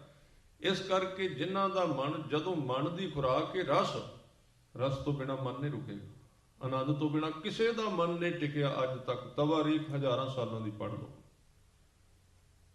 ਤੇ ਜਦੋਂ ਅਸੀਂ ਧਾਰਮਿਕ ਜਗਤ ਵਿੱਚ ਬਹੁਤਾ ਜ਼ੋਰ ਲਾਉਂਦੇ ਹਾਂ ਨਾ, ਗੁਰੂ ਸਾਹਿਬ ਨੇ ਕਿਉਂ ਨਹੀਂ ਮੰਨਿਆ ਜ਼ੋਰ ਨੂੰ ਤੇ ਸਮਾਧੀਆਂ ਨੂੰ, ਵੀ ਤੁਸੀਂ ਜ਼ੋਰ ਲਾਓ ਜੀ, ਆਹ ਇੱਥੇ ਧਿਆਨ ਲਾਓ ਜੀ, ਆਹ ਕਰੋ, ਕਿਉਂ ਨਹੀਂ ਮੰਨਿਆ ਇਹਨੂੰ? ਗੁਰਬਾਣੀ ਨਹੀਂ ਮੰਨਦੀ, ਕਿਉਂਕਿ ਇਹਦੇ ਨਾਲ ਜਗਿਆਸੂ ਡਿਸਟਰਬ ਹੋ ਜਾਂਦਾ ਹੈ। ਮੈਂ ਬੜੇ ਜਗਿਆਸੂ ਵੇਖੇ, ਕਿਉਂਕਿ ਦੱਸਣ ਵਾਲਿਆਂ ਨੇ ਦੱਸਦਾ ਜੀ ਇਸ ਤਰ੍ਹਾਂ ਕਰੋ, ਇਸ ਤਰ੍ਹਾਂ ਕਰੋ, ਜ਼ੋਰ ਲਾਇਆ, ਧੱਕਾ ਕੀਤਾ, ਸੁਰਤ ਬੜੀ ਅੰਦਰ ਸੂਖਸ਼ਮ, ਉਹਦਾ ਜ਼ੋਰ ਲੱਗ ਗਿਆ, ਫਿਰ ਕਹਿੰਦੇ ਹੁਣ ਤਰਤੀਬ ਜੀਵਨ ਹੁੰਦੀ ਆ, ਹੁਣ ਟਿਕਾ ਨਹੀਂ ਹੁੰਦਾ। ਗੁਰੂ ਸਾਹਿਬ ਨੇ ਕਿਹਾ ਸੁਣੀਆਂ ਲੱਗੈ ਸਹਿਜ ਧਿਆਨ, ਤੂੰ ਆਪਣੇ ਹੀ ਆਵਾਜ਼ ਨੂੰ ਸੁਣੀ ਚੱਲ, ਸੁਣੀ ਚੱਲ, ਆਪਣੇ ਆਪ ਤੈਨੂੰ ਸੈੱਟ ਕਰਦਾ। ਜਦੋਂ ਮਨ ਨੂੰ ਆਨੰਦ ਮਿਲੇਗਾ, ਜਦੋਂ ਧਨ ਮਿਲ ਗਿਆ, ਗੁਰੂ ਤੇਗ ਬਹਾਦਰ ਸਾਹਿਬ ਕਹਿੰਦੇ ਇਹਦੀ ਨਿਸ਼ਾਨੀ ਇਹ ਹੈ ਵੀ ਮਨ ਮੇਰੋ ਧਾਵਣ ਤੇ ਛੂਟਿਓ, ਕਰ ਬੈਠੋ ਵਿਸ਼ਰਾਮ। ਜਿਹੜੇ ਅੱਖਰ ਆਉਂਦੇ ਨੇ ਆਪ ਜੀ ਬੋਲਿਆ ਕਰੋ, ਨਾਲੇ ਤਵੱਜੋ ਇਕਾਗਰ ਰਹਿੰਦੀ। ਮਨ ਮੇਰੋ ਧਾਵਨ ਤੇ ਛੂਟਿਓ, ਕਰ ਬੈਠੋ ਵਿਸ਼ਰਾਮ। ਵਿਸ਼ਰਾਮ ਦਾ ਮਤਲਬ ਟਿਕ ਜਾਣਾ। ਜਿਉਂ-ਜਿਉਂ ਇਹ ਅਭਿਆਸ ਕਰਾਂਗੇ ਗੁਰਬਾਣੀ ਸੁਣਨ ਦਾ, ਵਿਚਾਰ ਸੁਣਨ ਦਾ, ਆਪਣੇ ਆਪ ਮਨ ਨੂੰ ਆਦਤ ਪੈ ਜਾਏਗੀ। ਅਜੇ ਅਸੀਂ ਆਦਤ ਪਾਈ ਹੋਈ ਸਿਰਫ ਜਿਹੜੀਆਂ ਸਾਖੀਆਂ ਸਾਨੂੰ ਆਉਂਦੀਆਂ ਨੇ, ਅਸੀਂ ਵਾਰ-ਵਾਰ ਉਹ ਸੁਣੀ ਜਾਂਦੇ, ਹਫ਼ਤੇ ਬਾਅਦ ਵਾਰ-ਵਾਰ। ਉਹ ਠੀਕ ਹੈ, ਕਿਸੇ ਥਾਂ ਤੱਕ ਕੰਮ ਦਿੰਦੀ ਹੈ, ਪਰ ਸਾਧ ਸੰਗਤ ਜੀ ਉਹ ਬੁੱਧੀ ਦਾ ਵਿਸ਼ਾ ਹੈ। ਬੁੱਧੀ ਦੇ ਤਲ ਤੇ ਅਸੀਂ ਚੀਜ਼ਾਂ ਯਾਦ ਕਰਦੇ ਰਹਿੰਦੇ ਹਾਂ, ਉਹ ਸਾਨੂੰ ਰਸ ਨਹੀਂ ਦਿੰਦੀਆਂ, ਆਨੰਦ ਨਹੀਂ ਮਿਲਦਾ। ਉਹ ਸਿਰਫ ਸਿੱਖਿਆ ਹੁੰਦੀ ਹੈ, ਸ਼ੁਰੂਆਤ ਹੁੰਦੀ ਹੈ। ਹਜ਼ੂਰ ਨੇ ਕਿਹਾ ਮਨ ਮੇਰੋ ਧਾਵਣ ਤੇ ਛੂਟਿਓ, ਕਰ ਬੈਠੋ ਵਿਸ਼ਰਾਮ। ਮੈਂ ਗੱਲ ਇਹਦੇ ਵਿੱਚ ਇਹ ਕਰ ਰਿਹਾ ਸੀ ਵੀ ਗੁਰੂ ਤੇਗ ਬਹਾਦਰ ਸਾਹਿਬ ਜੀ ਨੂੰ ਪੁੱਛੀਏ ਤੁਹਾਨੂੰ ਗਿਆਨ ਕਿੱਥੋਂ ਮਿਲਿਆ, ਤੇ ਅੱਗੇ ਉਹ ਦੱਸਦੇ ਇਸ ਸ਼ਬਦ ਵਿੱਚ, ਕਹਿੰਦੇ ਇਹ ਗਿਆਨ ਮੈਨੂੰ ਉਦੋਂ ਮਿਲਿਆ ਜਦੋਂ ਮਾਇਆ ਮਮਤਾ ਤਨ ਤੇ ਭਾਗੀ ਉਪਜਿਓ ਨਿਰਮਲ ਗਿਆਨ। ਮੇਰੇ ਸਰੀਰ ਤੋਂ ਮਮਤਾ ਭੱਜ ਗਈ, ਮਾਇਆ ਦੌੜ ਗਈ। ਮਾਇਆ ਮਮਤਾ ਤਨ ਤੇ ਭਾਗੀ, ਭੱਜ ਗਈ ਅੰਦਰੋਂ ਮਮਤਾ। ਉਹਦੇ ਤੋਂ ਬਾਅਦ ਕਹਿੰਦੇ ਉਪਜਿਓ ਨਿਰਮਲ ਗਿਆਨ। ਉਪਜਿਓ ਪੈਦਾ ਹੋਇਆ, ਉੱਗਿਆ, ਪੜ੍ਹਿਆ ਨਹੀਂ। ਪੜ੍ਹਨਾ ਲਾਭਦਾਇਕ ਹੈ, ਪਰ ਪੜ੍ਹ ਕੇ ਸਾਧ ਸੰਗਤ ਜੀ ਅਸੀਂ ਦੂਜਿਆਂ ਨੂੰ ਵੀ ਪੜ੍ਹਾ ਦਿੱਤਾ, ਤੋਤੇ ਬਣਾ ਦਿੱਤਾ, ਦੁਨੀਆ ਨੂੰ ਸਿਖਾ ਦਿੱਤਾ। ਅੱਜ ਟਕਰਾਈ ਜਾਂਦੇ ਨੇ ਲੋਕ ਇੱਕ ਦੂਜੇ ਨਾਲ। ਤੁਸੀਂ ਜਿੱਥੇ ਜਾਓ, ਖਾਸ ਕਰਕੇ ਇਹਨਾਂ ਵਿਦੇਸ਼ਾਂ ਦੇ ਵਿੱਚ, ਮੈਂ ਸਾਧ ਸੰਗਤ ਜੀ ਜਦੋਂ ਵਾਪਸ ਮੁੜਨਾ ਇੰਡੀਆ ਤੇ 1 ਵੀਕ ਜਾ ਕੇ ਮੈਂ ਆਰਾਮ ਕਰਨਾ, ਕਿਉਂਕਿ ਇੱਥੇ ਸਵਾਲ ਇੰਨੇ, ਗਿਆਨ ਇੰਨਾ ਭਰ ਦਿੱਤਾ ਗਿਆ ਲੋਕਾਂ ਦੇ ਵਿੱਚ, ਇੱਕ ਦੂਜੇ ਨਾਲ ਟਕਰਾਈ ਜਾਂਦੇ ਨੇ ਲੋਕ, ਸਾਰੇ ਖਾਈ ਜਾਂਦੇ ਨੇ। ਕਿਉਂ? ਜਿਹੜੇ ਦੱਸਣ ਵਾਲੇ ਸਨ ਉਹ ਆਪ ਵੀ ਤੋਤੇ ਸਨ, ਤੇ ਉਹਨਾਂ ਲੋਕਾਂ ਨੂੰ ਤੋਤੇ ਬਣਾ ਦਿੱਤਾ ਸਿਖਾ ਸਿਖਾ ਕੇ। ਉਹ ਇੱਕ ਦੂਜੇ ਨਾਲ ਖਾਈ ਜਾਂਦੇ, ਕਹਿੰਦੇ ਆਹ ਗਿਆਨ ਹੈ। ਬਹੁਤੇ ਤੇ ਹੁਣ ਇੱਥੋਂ ਤੱਕ ਚਲੇ ਗਏ, ਕਹਿੰਦੇ ਗੁਰੂ ਗ੍ਰੰਥ ਸਾਹਿਬ ਦਾ ਪ੍ਰਕਾਸ਼ ਵੀ ਨਹੀਂ ਚਾਹੀਦਾ, ਮੇਰੇ ਕੰਪਿਊਟਰ ਵਿੱਚ ਹੈ ਹੀ, ਮੈਂ ਉੱਥੋਂ ਅਰਥ ਪੜ੍ਹ ਲੈਣਾ। ਅਸੀਂ ਉਹਨਾਂ ਨੂੰ ਗਲਤ ਸਿਖਾ ਦਿੱਤਾ ਹੈ ਵੀ ਗੁਰੂ ਕੱਲਾ ਗਿਆਨ ਅੱਖਰੀ ਨਹੀਂ ਸੀ। ਗੁਰੂ ਗ੍ਰੰਥ ਸਾਹਿਬ ਪਾਤਸ਼ਾਹ ਉਹ ਇੱਕ ਸ਼ਖਸੀਅਤ ਹੈ। ਸਿੱਖ ਪਿਆਰ ਨਾਲ ਆਉਂਦਾ, ਚੱਲ ਕੇ ਮੱਥਾ ਟੇਕਦਾ, ਨਮਸਕਾਰ ਕਰਦਾ, ਪਰਿਕਰਮਾ ਕਰਦਾ, ਅਰਦਾਸ ਕਰਦਾ ਹੈ। ਪਰ ਸਾਧ ਸੰਗਤ ਜੀ ਅਸੀਂ ਕਹਿ ਸਕਦੇ ਹਾਂ ਵੀ ਉਹ ਜਿਹੜੇ ਬਾਗਾਂ ਦੇ ਗਾਲੜ ਪਟਵਾਰੀ ਬਣ ਗਏ, ਉਹ ਚੀਜ਼ਾਂ ਤੋਲ ਕੇ ਲੋਕਾਂ ਵਿੱਚ ਭਰ ਦਿੱਤੀਆਂ ਗਈਆਂ। ਸੱਚੇ ਪਾਤਸ਼ਾਹ ਜੀ ਨੂੰ ਪੁੱਛੀਏ, ਕਹਿੰਦੇ ਉਦੋਂ ਮੇਰੇ ਵਿੱਚੋਂ ਗਿਆਨ ਪੈਦਾ ਹੋਇਆ ਜਿਹੜਾ ਮੈਂ ਤੁਹਾਨੂੰ ਦੱਸ ਰਿਹਾ, ਤੇ ਇਸ ਗਿਆਨ ਦੀ ਸਮਝ ਵੀ ਉਹਨਾਂ ਨੂੰ ਆਵੇਗੀ ਜਿਹੜੇ ਮੇਰੇ ਵਾਲੀ ਥਾਂ ਤੇ ਆਉਣਗੇ, ਦੂਜਿਆਂ ਨੂੰ ਵੱਖਰੀ ਸਮਝ ਨਹੀਂ ਆਵੇਗੀ। ਉਪਜਿਓ ਨਿਰਮਲ ਗਿਆਨ। ਫਿਰ ਕਹਿੰਦੇ ਜਨਮ ਜਨਮ ਕਾ ਸੰਸਾ ਚੂਕਾ, ਰਤਨ ਨਾਮ ਜਬ ਪਾਇਆ ਸੰਸਾ। ਸ਼ੱਕ, ਤੌਖਲਾ, ਗੱਲ ਕਲੀਅਰ ਨਹੀਂ ਹੁੰਦੀ, ਸਿਰ ਥੱਕ ਜਾਂਦਾ ਹੈ, ਠੰਡ ਨਹੀਂ ਪੈਂਦੀ ਮਨ ਨੂੰ ਸੁਣ ਕੇ। ਕਿਉਂ ਨਹੀਂ ਪੈਂਦੀ? ਕੀ ਕਾਰਨ ਹੈ?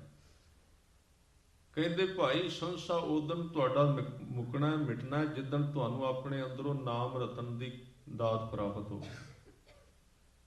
ਕੋਈ ਕਥਾਵਾਚਕ ਤੁਹਾਨੂੰ ਸ਼ਾਂਤ ਨਹੀਂ ਕਰ ਸਕੇਗਾ। ਮੈਂ ਆਪ ਜੀ ਨੂੰ ਸਾਫ਼-ਸਾਫ਼ ਕਹਿ ਦਿਆਂ, ਜਿੰਨਾ ਚਿਰ ਤੁਹਾਡੇ ਅੰਦਰੋਂ ਕੁਝ ਪੈਦਾ ਨਾ ਹੋਇਆ, ਤੁਸੀਂ ਆਪਣੇ ਅੰਦਰੋਂ ਲੱਭੋ। ਅੱਜ ਤੱਕ ਕੋਈ ਬਾਹਰੋਂ ਕਿਸੇ ਨੂੰ, ਉਹ ਤਾਂ ਇੱਕ ਸਿਰਫ ਲੀ ਹੈ, ਉਹ ਤਾਂ ਦੱਸਣ ਦਾ ਰਾਹ ਹੈ। ਪਰ ਸਾਡੀ ਜੇ ਆਦਤ ਨਹੀਂ ਅੰਦਰ ਦੀ, ਫਿਰ ਅਸੀਂ ਬਾਹਰੋਂ ਫਸੇ ਰਵਾਂਗੇ, ਜ਼ਿੰਦਗੀ ਵਿੱਚ ਕੁਝ ਵੀ ਸਬਰੇਗਾ ਨਹੀਂ। ਕਹਿੰਦੇ ਨੇ ਜਿੰਨਾ ਚਿਰ ਰਤਨ ਨਹੀਂ ਲੱਭਦਾ ਅੰਦਰੋਂ ਨਾਮ ਦਾ, ਉਹਨਾਂ ਚਿਰ ਤੁਸੀਂ ਸ਼ਾਂਤ ਨਹੀਂ ਹੋਵੋਗੇ। ਇਹ ਗੁਰੂ ਗ੍ਰੰਥ ਸਾਹਿਬ ਜੀ ਕਹਿ ਰਹੇ ਨੇ। ਹੁਣ ਤਾਲਮੇਲ ਤਾਂ ਬੈਠੇ ਜੇ ਅਸੀਂ ਸੁਣੀਏ, ਤਾਲਮੇਲ ਤਾਂ ਬੈਠੇ। ਮੈਂ ਹੁਣ ਆਪ ਜੀ ਨਾਲ 9ਵੇਂ ਪਾਤਸ਼ਾਹ ਦਾ ਇੱਕ ਸ਼ਬਦ ਸਾਂਝਾ ਕਰ ਰਿਹਾ, ਅਜੇ ਤੁਹਾਡਾ ਅਭਿਆਸ ਹੈ ਸੁਣਨ ਦਾ। ਪਰ ਜੇ ਮੈਂ 9ਵੇਂ ਪਾਤਸ਼ਾਹ ਦੀ ਸਾਖੀ ਸੁਣਾਵਾਂ, ਹੋਰ ਉਹਦੇ ਵਿੱਚ ਇਮੋਸ਼ਨਲ ਜ਼ਿਆਦਾ ਹੋਵੇਗਾ। ਸਾਖੀ ਇਤਿਹਾਸ ਕਹਾਣੀ ਅਜੇ ਤੁਸੀਂ ਸੁਣਦੇ ਰਹਿੰਦੇ ਹੋ। ਮੈਨੂੰ ਪਤਾ ਲੱਗਦਾ ਵੀ ਜਿਵੇਂ ਵੇਖ ਬੈਠੇ ਹੋ ਉਸ ਢੰਗ ਦੇ ਨਾਲ, ਪਰ ਕਈ ਥਾਂ ਐਸੇ ਨੇ ਸਾਧ ਸੰਗਤ ਜੀ ਜਿੱਥੇ ਅੱਕ ਜੇ ਦਾ ਗੁਰਬਾਣੀ ਲੋਕ ਸੁਣਦੇ ਹੀ ਨਹੀਂ, ਬਿਲਕੁਲ ਸਾਖੀਆਂ ਸੁਣਦੇ ਨੇ, ਸਾਖੀਆਂ ਕੱਲੀਆਂ ਕਹਾਣੀਆਂ। ਕਾਰਨ ਕੀ ਹੈ? ਸੁਣਾਉਣ ਵਾਲਿਆਂ ਨੇ 4 ਦਿਨ ਆਉਣਾ, ਚੀਜ਼ਾਂ ਯਾਦ ਕੀਤੀਆਂ ਹੋਈਆਂ ਨੇ ਉਹਨਾਂ ਦੇ ਉੱਤੇ ਵਰਾ ਦੇਣੀਆਂ ਨੇ, ਉਹਨਾਂ ਸੁਣ ਦੇਣੀਆਂ। ਉਹਨਾਂ ਵੀ ਕਹਿਣਾ ਵੀ ਕਥਾ ਬਹੁਤ ਸਮਝ ਆਈ, ਸਮਝ ਤੇ ਆਈ, ਪਹਿਲੇ ਯਾਦ ਹੈ, ਪਤਾ ਪਹਿਲੇ ਕੀ ਕਹਿਣਾ। ਜਦ ਕਿ ਆਪਣੇ ਬਾਪੂ ਦੇ ਕੋਲ ਬਹਿ ਕੇ 1430 ਅੰਗ ਸਣ, ਇਹਨੂੰ ਮੱਥਾ ਜ਼ਰੂਰ ਟੇਕਿਆ, ਸਭ ਕੁਝ ਕੀਤਾ, ਪਰ ਜਦੋਂ ਅਸੀਂ ਵਿੱਚੋਂ ਕੁਝ ਸੁਣਾਉਂਦੇ ਆ ਨਾ, ਉਦੋਂ ਬੜਾ ਮਨ ਨੂੰ ਹੁੰਦਾ ਵੀ ਆਪਾਂ ਮੱਥਾ ਤੇ ਟੇਕੀ ਜਾਂਦੇ ਹਾਂ ਤੇ ਗੁਰੂ ਗ੍ਰੰਥ ਸਾਹਿਬ ਦੀ ਜੇ ਵਿਆਖਿਆ ਕਰੀਏ ਤੇ ਅਸੀਂ ਕੰਨ ਖੁਰਕਣ ਲੱਗ ਪੈਂਦੇ, ਨੀਂਦ ਆ ਜਾਂਦੀ। ਕੱਲਾ ਮੱਥਾ ਨਹੀਂ ਧਿਆਨ ਦੇਣਾ,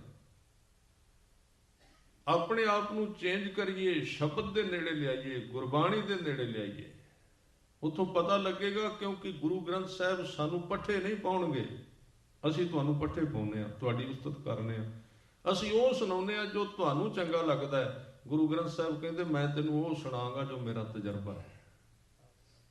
ਤੈਨੂੰ ਅੱਜ ਨਹੀਂ ਚੰਗਾ ਲੱਗਦਾ, ਇੱਕ ਗੱਲ ਪੱਕੀ ਹੈ।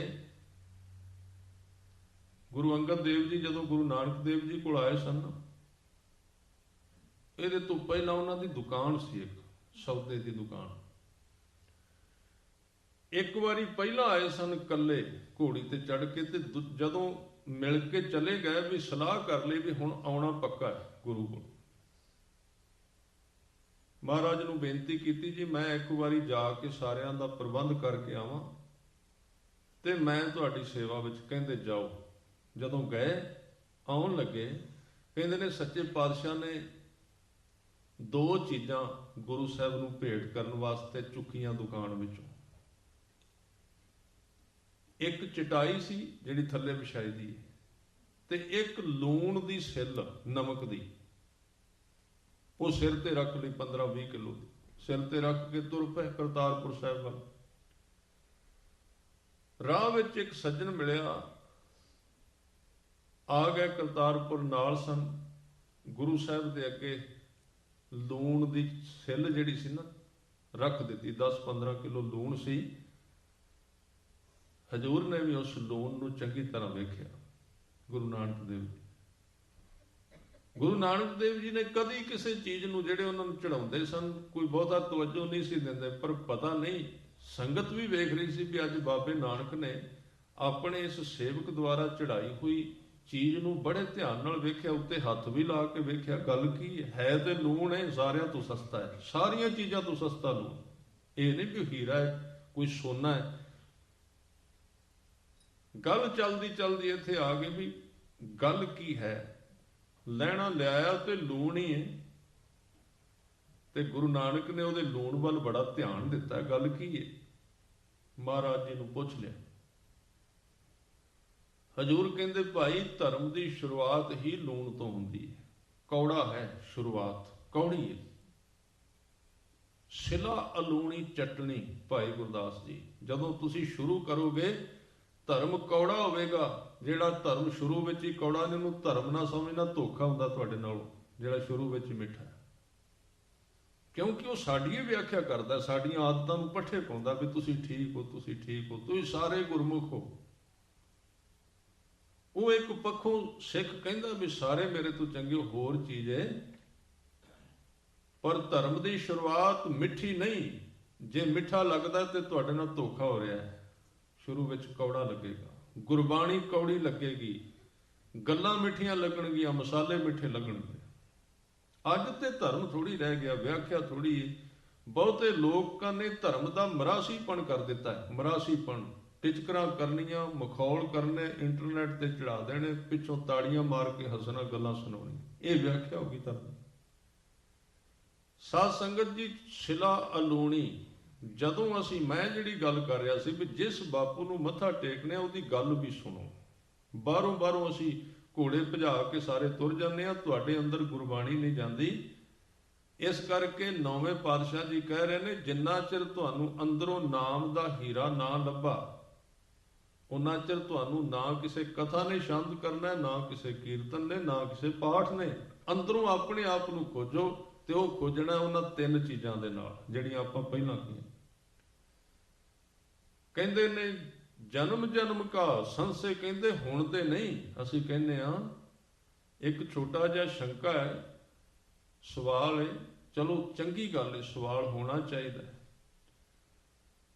ਪਰ ਗੁਰੂ ਗ੍ਰੰਥ ਸਾਹਿਬ ਜੀ ਨੂੰ ਪੁੱਛੋ ਸ਼ੰਕੇ ਕਦੋਂ ਮਿਟਣਗੇ? ਕਹਿੰਦੇ ਮੈਂ 1 ਸਾਲ ਦੇ ਸ਼ੰਕਿਆਂ ਦੀ ਗੱਲ ਨਹੀਂ ਕਰਦਾ, ਸ਼ੰਕੇ ਤੇ ਤੇਰੇ ਅੰਦਰ ਕਈ ਜਨਮਾਂ ਦੇ ਪਏ ਹੋਏ ਨੇ, ਪਰ ਮਿਟਣਗੇ ਉਦੋਂ। ਜਨਮ ਜਨਮ ਕਾ ਸੰਸਾ ਚੂਕਾ, ਰਤਨ ਨਾਮ ਜਬ ਪਾਇਆ, ਤ੍ਰਿਸ਼ਨਾ ਸਕਲ ਬਿਨਾਸੀ ਮਨ ਤੇ, ਨਿਜ ਸੁਖ ਮਾਹੇ ਸਮਾਇਆ। ਨਿਜ ਸੁਖ, ਆਪਣਾ ਸੁਖ ਜਿਹਨੂੰ ਬਾਹਰੋਂ ਲੱਭਣ ਨਹੀਂ ਜਾਂਦਾ, ਬਾਹਰੋਂ ਕੁਝ ਮਿਲੇ ਨਾ ਮਿਲੇ, ਉਹ ਆਪਣੇ ਆਪ ਵਿੱਚ ਸੰਤੁਸ਼ਟ ਰਹਿੰਦਾ। ਨਿਜ ਸੁਖ ਮਾਹੇ ਸਮਾਇਆ, ਜਾਂ ਕੋ ਹੋਤ ਕਿਰਪਾਲ ਕਿਰਪਾ ਨਿਧ, ਸੋ ਗੋਬਿੰਦ ਗੁਣ ਗਾਵੇ, ਕਉ ਨਾਨਕ ਇਹ ਬਿਦ ਕੀ ਸੰਪੈ, ਕੋ ਗੁਰਮੁਖ ਪਾਵੇ। ਕੋਈ ਵਿਰਲਾ ਹੀ ਗੁਰੂ ਚਰਨਾਂ ਵਿੱਚੋਂ ਪ੍ਰਾਪਤ ਕਰਦਾ ਹੈ। ਇਸ ਕਰਕੇ ਅੱਜ ਦੇ ਵਿਸ਼ੇ ਦੇ ਵਿੱਚ ਭਾਈ ਗੁਰਦਾਸ ਜੀ ਦੀਆਂ ਪੌੜੀਆਂ ਵੱਲ ਧਿਆਨ ਦੇਣ ਦਾ ਯਤਨ ਕਰੀਏ। ਇਹਨਾਂ ਪੌੜੀਆਂ ਦੇ ਵਿੱਚ ਭਾਈ ਗੁਰਦਾਸ ਜੀ ਨੇ ਇੱਕ ਤਰੀਕਾ ਵਰਤਿਆ ਹੈ। ਉਹ ਤਰੀਕਾ ਹੈ ਵਾਹਿਗੁਰੂ ਦੀ ਕੁਦਰਤ ਦੀ ਉਸਤਤ ਕੀਤੀ ਹੈ। ਅਜੇ ਉਹ ਤਾਂ ਬੜੀ ਦੂਰ ਹੈ, ਪਹਿਲੇ ਡੰਡੇ ਦੀ ਗੱਲ ਕੀਤੀ ਹੈ। ਉਹ ਕਹਿੰਦੇ ਨੇ ਉਹ ਤਾਂ ਬੜੀ ਦੂਰ, ਉਹ ਨਾ ਤੈਨੂੰ ਅਜੇ ਦਿਸਦਾ ਨਾ ਨਜ਼ਰ ਆਉਂਦਾ। ਉਹਦੀ ਕੁਦਰਤ ਵੱਲ ਵੇਖ ਜਿਹੜੀ ਉਹਨੇ ਰਚਨਾ ਕੀਤੀ ਹੈ, ਕਿੱਡੀ ਵੱਡੀ ਰਚਨਾ ਉਹਦੀ, ਕਿੰਨਾ ਬੇਅੰਤ ਹੈ ਪਸਾਰਾ, ਉਸ ਮਹਾਨ ਹੈ। ਇਸ ਕਰਕੇ ਇਹ 3 ਤਰ੍ਹਾਂ ਦੀਆਂ ਦ੍ਰਿਸ਼ਟੀਆਂ ਨੇ, ਧਿਆਨ ਦੇਣਾ 3 ਤਰ੍ਹਾਂ ਦੀਆਂ। ਜਿਹੜੀ ਥਾਂ ਤੋਂ ਅਸੀਂ ਵੇਖਾਂਗੇ ਉਵੇਂ ਦੀ ਵਿਆਖਿਆ ਹੋ ਜਾਏਗੀ। ਇੱਕ ਹੈ ਜੀਵ ਕੋਟੀ। ਜੀਵ ਕੋਟੀ ਦਾ ਮਤਲਬ ਹੁੰਦਾ ਅਸੀਂ ਮਨੁੱਖੀ ਸਰੀਰ ਵਿੱਚ ਦੁੱਖ ਸੁੱਖ ਬਾਰੇ, ਕਰਮਾਂ ਬਾਰੇ ਗੱਲ ਕਰਨੇ ਆ। ਉਹ ਕਲਾਸ ਜੀਵ ਕੋਟੀ ਦੀ, ਨੀਵੇਂ ਪੱਧਰ ਦੀ। ਇਹਦੇ ਤੋਂ ਅੱਗੇ ਜਿਹੜੀ ਨਾ ਕੁਦਰਤ ਵਿੱਚ ਜਦੋਂ ਬੰਦਾ ਪ੍ਰਵੇਸ਼ ਕਰਦਾ, ਜਿੰਨੇ ਵੀ ਭਗਤ ਹੋਏ ਨੇ, ਜਦੋਂ ਉਹਨਾਂ ਨੇ ਸਿਮਰਨ ਕੀਤਾ ਨਾ, ਨਾਮ ਜਪਿਆ, ਤੇ ਅੰਦਰੋਂ ਤੁਰੇ ਰੱਬ ਦੇ ਰਾਹ ਤੇ ਜਦੋਂ ਸਿੱਧੇ ਰਾਹ ਤੇ ਗਏ ਨਾ, ਤੇ ਉਹਨਾਂ ਨੂੰ ਪਤਾ ਲੱਗਾ ਸਭ ਤੋਂ ਪਹਿਲਾਂ ਅਕਾਲ ਪੁਰਖ ਦੇ ਦਰ ਦੇ ਉੱਤੇ ਕੁਦਰਤ ਦਾ ਨਿਵਾਸ ਸੀ, ਇੰਨਾ ਵੱਡਾ ਪਸਾਰਾ ਸੀ। ਉਹਦੀ ਵਿਆਖਿਆ ਇੱਥੇ ਭਾਈ ਗੁਰਦਾਸ ਜੀ ਨੇ ਕੀਤੀ। ਸਾਡੇ ਹੰਕਾਰ ਨੂੰ ਤੋੜਨ ਵਾਸਤੇ, ਸਾਡੇ ਦਾਇਰੇ ਨੂੰ ਵੱਡਾ ਕਰਨ ਵਾਸਤੇ ਗੁਰੂ ਸਾਹਿਬ ਨੇ ਕਿਹਾ ਵੀ ਜਿੱਥੇ ਤੂੰ ਰਹਿਣਾ ਇਕੱਲੀ ਇਹ ਦੁਨੀਆ ਨਹੀਂ, ਇਹਦੇ ਤੋਂ ਬਿਨਾਂ ਹੋਰ ਬੜੀ ਦੁਨੀਆ, ਬੜੇ ਵੱਡੇ ਕਈ ਆਕਾਸ਼, ਕਈ ਪਤਾਲ, ਕਈ ਧਰਤੀਆਂ। ਆ ਗੁਰੂ ਸਾਹਿਬ ਨੇ ਦਸਤਗੀਰ ਫਕੀਰ ਨੂੰ ਕਿਹਾ ਸੀ ਬਗਦਾਦ ਦੇ ਵਿੱਚ, ਉਹ ਕਹਿੰਦੇ ਸਨ 7 ਪਤਾਲ ਤੇ 7 ਆਕਾਸ਼ ਨੇ। ਹਜ਼ੂਰ ਨੇ ਕਿਹਾ ਨਹੀਂ, ਪਾਤਾਲਾਂ ਪਾਤਾਲ ਲੱਖ, ਆਗਾਸਾਂ ਆਗਾਸ, ਓੜਕ ਓੜਕ ਭਾਲ ਥੱਕੇ ਵੇਦ ਕਹਿਣ ਇੱਕ ਬਾਤ, ਸਹਸ 18 ਕਹਿਣ ਕਤੇਬਾਂ, ਅਸਲੋਂ ਇੱਕ ਧਾਤ, ਲੇਖਾ ਹੋਏ ਤਾਂ ਲਿਖਿਆ, ਲੇਖੇ ਹੋਏ ਵਿਨਾਸ਼। ਫਿਰ ਕੀ ਕਰਨਾ ਚਾਹੀਦਾ? ਕਹਿੰਦੇ ਨਾਨਕ ਵੱਡਾ ਆਖੀਐ, ਆਪੇ ਜਾਣੇ ਆਪ। ਇਸ ਚੀਜ਼ ਦੀ ਵਰਤੋਂ ਬੜੀ ਕੀਤੀ ਗਈ ਗੁਰਬਾਣੀ ਵਿੱਚ। ਗੁਰੂ ਸਾਹਿਬ ਦਾ ਕਹਿਣਾ ਕਿ ਜੇ ਤੁਸੀਂ ਰੱਬ ਦੀ ਕੁਦਰਤ ਨੂੰ ਗਿਣ ਕੇ ਮਿਥ ਲਿਆ ਵੀ ਇੰਨੀ ਹੀ ਹੈ, ਇਹਦਾ ਮਤਲਬ ਰੱਬ ਤੁਹਾਡੇ ਤੋਂ ਛੋਟਾ ਹੋ ਗਿਆ। ਹਜ਼ੂਰ ਨੇ ਕਿਹਾ ਉਹਦੀ ਕੁਦਰਤ ਦਾ ਅੰਤ ਨਹੀਂ, ਉਹ ਵੱਡੇ ਪਰੇ ਤੋਂ ਪਰੇ ਵੇ, ਪਤਾ ਨਹੀਂ ਕਿੰਨਾ ਕੁ ਉਹਦਾ ਪਸਾਰਾ ਹੈ। ਜਿੰਨਾ ਕੁ ਤੈਨੂੰ ਦਿਸਿਆ ਉਹਨਾਂ ਕੁ ਵੇਖ, ਪਰ ਕਦੀ ਇਹ ਨਾ ਕਵੀ ਵੀ ਇੰਨਾ ਹੀ ਹੈ। ਇਹ ਸਾਡੇ ਹੰਕਾਰ ਕਰਕੇ ਵੇ ਕਿ ਜਿਵੇਂ ਅਸੀਂ ਕੁਝ ਜਾਣਦੇ ਹਾਂ, ਅੱਜ ਕੀ ਹੈ,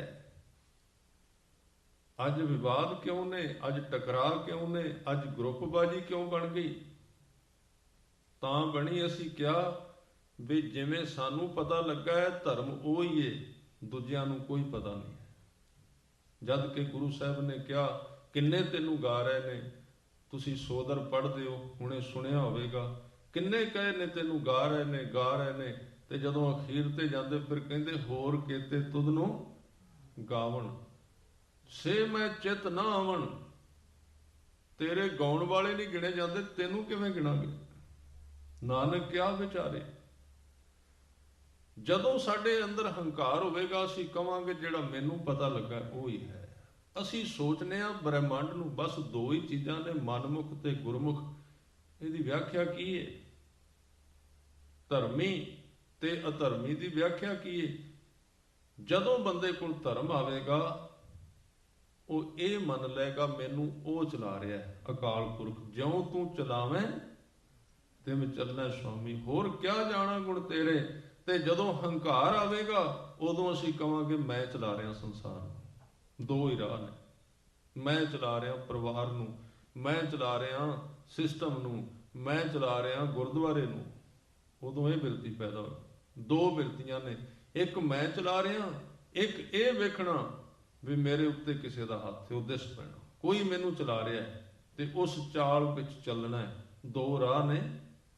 ਹੁਣ ਇਹ ਅਸੀਂ ਵੇਖਣਾ, ਜਦੋਂ ਕੁਦਰਤ ਵੱਲ ਵੇਖਾਂਗੇ ਨਾ ਵੀ ਇੰਨਾ ਕੁਝ ਚੱਲਦਾ। ਸੂਰਜ ਨੂੰ ਕੌਣ ਚਲਾ ਰਿਹਾ ਹੈ? ਚੰਦਰਮਾ ਨੂੰ ਕੌਣ ਚਲਾ ਰਿਹਾ ਹੈ? ਕਿਸੇ ਨੇ ਬੜੀ ਸੋਹਣੀ ਉਦਾਹਰਨ ਦਿੱਤੀ ਹੈ। ਤੁਸੀਂ ਆਮ ਤੌਰ ਤੇ ਵੇਖੋਗੇ ਬੰਦਾ ਹਰ ਇੱਕ ਚੀਜ਼ ਦੇ ਉੱਤੇ ਆਪਣੀ ਮੋਹਰ ਲਾਉਂਦੇ ਹਾਂ ਅਸੀਂ। ਪ੍ਰਸ਼ਾਦਾ ਪਕਾਇਆ ਤੇ ਕਿਹਾ ਮੈਂ ਪਕਾਇਆ, ਕੰਮ ਕੀਤਾ ਤੇ ਮੈਂ ਕੀਤਾ, ਕਥਾ ਕੀਰਤਨ ਪਾਠ ਚੰਗਿਆਈ, ਬੰਦਾ ਮੋਹਰ ਲਾਉਂਦਾ ਉਹਦੇ ਉੱਤੇ। ਪਰ ਸਤਿਗੁਰੂ ਕਹਿੰਦੇ ਨੇ ਤੂੰ ਕਦੀ ਧਿਆਨ ਨਾਲ ਵੇਖੀ, ਜਦੋਂ ਤੂੰ ਸੌਂ ਜਾਣਾ, ਤੂੰ ਕਈ ਵਾਰੀ ਕਹਿੰਦਾ ਸਵਾਸ ਮੈਂ ਲੈ ਰਿਹਾ, ਜਦੋਂ ਤੂੰ ਨੀਂਦ ਵਿੱਚ ਜਾਣਾ, ਰਾਤ ਨੂੰ ਸੌਣਾ ਤੇ 6-7 ਘੰਟੇ ਸੌਂ ਕੇ ਸਵੇਰੇ ਉੱਠਣਾ, ਤੂੰ ਤੇ ਸੌਂ ਗਿਆ ਸੀ, ਤੇਰੇ ਸਵਾਸ ਕੌਣ ਚਲਾ ਰਿਹਾ ਸੀ? ਉੱਥੇ ਫਿਰ ਅਸੀਂ ਕਵਾਂਗੇ ਵੀ ਆਪੇ ਚੱਲਦੇ ਸਨ। ਆਪੇ ਨਹੀਂ ਚੱਲਦੇ, ਕੋਈ ਚਲਾ ਰਿਹਾ ਇਸ ਨੂੰ। ਜਦੋਂ ਅਸੀਂ ਸੌਂ ਜਾਂਦੇ ਹਾਂ, ਸਵਾਸ ਕੌਣ ਚਲਾ ਰਿਹਾ ਹੈ? ਉਹ ਹੀ ਹੈ ਜਿਹੜਾ ਉਸ ਸਵਾਸ ਨੂੰ ਵੀ ਚਲਾਈ ਜਾਂਦਾ ਸਾਡੇ ਸੌਣ ਤੋਂ ਬਾਅਦ ਵੀ। ਉਹ ਸਾਡੇ ਅੰਦਰਲਾ ਹਿੱਸਾ ਹੈ, ਉਹ ਅਕਾਲ ਪੁਰਖ ਦੀ ਜੋਤ ਹੈ। ਬਸ ਭਾਈ ਗੁਰਦਾਸ ਜੀ ਨੇ ਇੱਥੇ ਤਾਂ ਵਿਆਖਿਆ ਕੀਤੀ ਬਹੁਤਾਤ ਵਿੱਚ ਕਿ ਉਹਦਾ ਪਸਾਰਾ ਬੜਾ ਬੇਅੰਤ ਕਿ ਸਾਡੇ ਅੰਦਰੋਂ ਮੈਂ ਦੀ ਮੈਲ ਉਤਰ ਜਾਏ ਵੀ ਮੈਂ ਕੁਝ ਕਰ ਰਿਹਾ। ਇੱਕ ਪੌੜੀ ਦੀ ਵਿਆਖਿਆ ਕਰਾਂਗੇ। ਭਾਈ ਸਾਹਿਬ ਕਹਿੰਦੇ ਰੋਮ ਰੋਮ ਵਿੱਚ ਰੱਖਿਓਨ ਕਰਵਰ ਭੰਡ ਕਰੋੜ ਸਮਾਈ। ਕਹਿੰਦੇ ਆ ਜਿੰਨੀਆਂ ਧਰਤੀਆਂ ਨੇ, ਜਿਵੇਂ ਆਪਣੀ ਧਰਤੀ ਹੈ ਕਿੰਨੀ ਮਹਾਨ ਵੱਡੀ ਹੈ, ਇਹ ਕਹਿੰਦੇ ਨੇ ਇੱਕ ਧਰਤੀ ਹੈ। ਤੇ ਜਦੋਂ ਆਪਾਂ ਸਾਰੇ ਸਿਸਟਮ ਨੂੰ ਵੇਖਦੇ ਹਾਂ, ਇਹਦਾ ਸੂਰਜ ਚੰਦਰਮਾ ਜਿੰਨਾ ਪਸਾਰਾ ਹੈ, ਇਹਨੂੰ ਇੱਕ ਬ੍ਰਹਿਮੰਡ ਕਹਿੰਦੇ ਨੇ। ਇੱਕ ਬ੍ਰਹਿਮੰਡ, ਬ੍ਰਹਿਮੰਡ ਸ਼ਬਦ ਵਿੱਚ ਆਏਗਾ ਗੁਰੂ ਗ੍ਰੰਥ ਸਾਹਿਬ ਦੇ।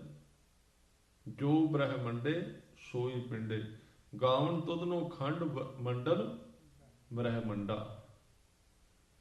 ਬ੍ਰਹਿਮੰਡ, ਬ੍ਰਹਿਮੰਡ ਵੇਖੋ ਆ ਕਿੰਨਾ ਵੱਡਾ ਪਸਾਰਾ ਹੈ। 50,000 ਧਰਤੀਆਂ ਵਿਗਿਆਨ ਨੇ ਵੇਖ ਲਈਆਂ ਨੇ, 50,000 ਸਾਡੇ ਵਰਗੀਆਂ। ਕਹਿੰਦੇ ਉੱਥੇ ਜੀਵਨ ਵੀ ਹੈ, ਪਤਾ ਨਹੀਂ ਕਿੱਥੇ ਕਿੱਥੇ ਨੇ, ਅਜੇ ਪਤਾ ਨਹੀਂ ਹੋਰ ਕਿੰਨੀਆਂ ਲੱਭਣਗੇ। ਇਹ ਇੱਕ ਬ੍ਰਹਿਮੰਡ ਹੈ। ਤੇ ਬ੍ਰਹਿਮੰਡ ਸ਼ਬਦ ਬਣਿਆ ਬ੍ਰਹਮ ਜਮਾ ਅੰਡ। ਬ੍ਰਹਮ ਦਾ ਮਤਲਬ ਪਰਮਾਤਮਾ, ਅੰਡ ਦਾ ਮਤਲਬ ਆਂਡਾ।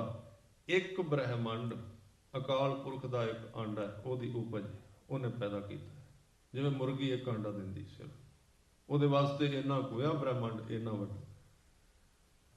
ਤੇ ਭਾਈ ਗੁਰਦਾਸ ਜੀ ਕਹਿੰਦੇ ਨੇ ਉਹਦੇ ਇੱਕ ਰੋਮ ਰੋਮ ਵਿੱਚ ਰੱਖਿਓ ਨ ਕਰਵਰ ਭੰਡ ਕਰੋੜ। ਅਕਾਲ ਪੁਰਖ ਦੇ ਇੱਕ ਰੋਮ ਵਿੱਚ, ਜਿਵੇਂ ਸਾਡੇ ਸਰੀਰ ਤੇ 350 ਕਰੋੜ ਰੋਮ ਨੇ, ਕਹਿੰਦੇ ਉਹਦੇ ਇੱਕ ਰੋਮ ਦੇ ਵਿੱਚ ਕਰੋੜਾਂ ਬ੍ਰਹਿਮੰਡ ਪਏ ਨੇ, ਕਰੋੜਾਂ। ਤੇ ਉਦੋਂ ਅੱਗੇ ਉਹਦੇ ਰੋਮ ਕਿੰਨੇ ਹੋਣਗੇ ਤੁਸੀਂ ਆਪਣੇ ਆਪ ਸੋਚ ਲਓ। ਇਹਦੇ ਨਾਲ ਕੀ ਹੋਵੇਗਾ? ਆਹ ਜਿਹੜੀ ਛੋਟੀ ਜੀ ਅਸੀਂ ਬੁੱਧੀ ਲਈ ਫਿਰਨੇ ਆ ਨਾ, ਟੁੱਟ ਜਾਏਗੀ ਹੰਕਾਰ। ਆਪਾਂ ਕਹਿੰਦੇ ਆ ਮੇਰੇ ਵਾਲਾ ਜਿਹੜਾ ਘਰ ਹੈ ਬਸ ਇੱਥੇ ਹੀ ਹੈ ਸਾਰਾ ਕੁਝ, ਆ ਮੇਰੇ ਵਾਲਾ ਜਿਹੜਾ ਗਿਆਨ ਹੈ ਬਸ ਇਹੀ ਹੈ ਸਾਰਾ ਕੁਝ। ਉੱਥੇ ਗੁਰੂ ਸਾਹਿਬ ਕਹਿੰਦੇ ਵੀ ਇੱਕ ਤੂੰ ਇੱਕ ਚੜੰਦੀਆਂ ਕੌਣ ਜਾਣਾ ਮੇਰਾ ਨਾਮ ਜੀਓ। ਉੱਥੇ ਨਹੀਂ ਕੋਈ ਜਾਣਦਾ। ਇਹ ਜਿਹੜਾ ਕਿਉਂ ਚੀਜ਼ਾਂ ਲਿਆਂਦੀਆਂ ਵਿੱਚ ਉਸਤਤ, ਆਪਾਂ ਕੱਲ ਫਿਰ ਇਸ ਵਿਸ਼ੇ ਤੇ ਗੁਰੂ ਸਾਹਿਬ ਕਿਰਪਾ ਕਰਨ ਵਿਚਾਰਾਂਗੇ ਵੀ ਸਾਡੀ ਹਉਮੈ ਨੂੰ ਤੋੜਨ ਦਾ ਇੱਕੋ ਹੀ ਵਿਸ਼ਾ ਹੈ। ਸਾਨੂੰ ਇਹ ਪਤਾ ਲੱਗੇ ਵੀ ਮੇਰੇ ਤੋਂ ਬਾਹਰ ਵੀ ਬੜਾ ਕੁਝ ਹੈ, ਹੋਰ ਵੀ ਕਿਤੇ ਹੈ। ਸੰਗਤ ਕਿਉਂ ਕਹੀਏ?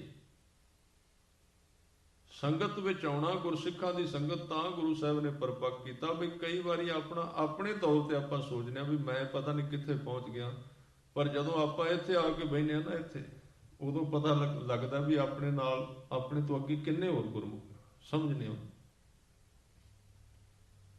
ਆ ਇੱਕ ਛੋਟੀ ਜਿਹੀ ਘਟਨਾ ਦਰਬਾਰ ਸਾਹਿਬ ਦੀ, ਜਾਇਆ ਪਤਾ ਲੱਗਦਾ। ਉੱਥੇ ਇੱਕ ਸੱਜਣ ਨੇ ਜਿਵੇਂ ਦੱਸਿਆ, ਉਹ ਕਹਿੰਦੇ ਵੀ ਮੈਂ ਹਰਿਮੰਦਰ ਸਾਹਿਬ ਗਿਆ, ਕਿੰਨੀਆਂ ਕੁ ਵਡਿਆਈਆਂ ਨੇ, ਤਾਂ ਪਤਾ ਲੱਗੇਗਾ ਜੇ ਕਿਤੇ ਹੋਰ ਵੀ ਵੇਖਾਂ।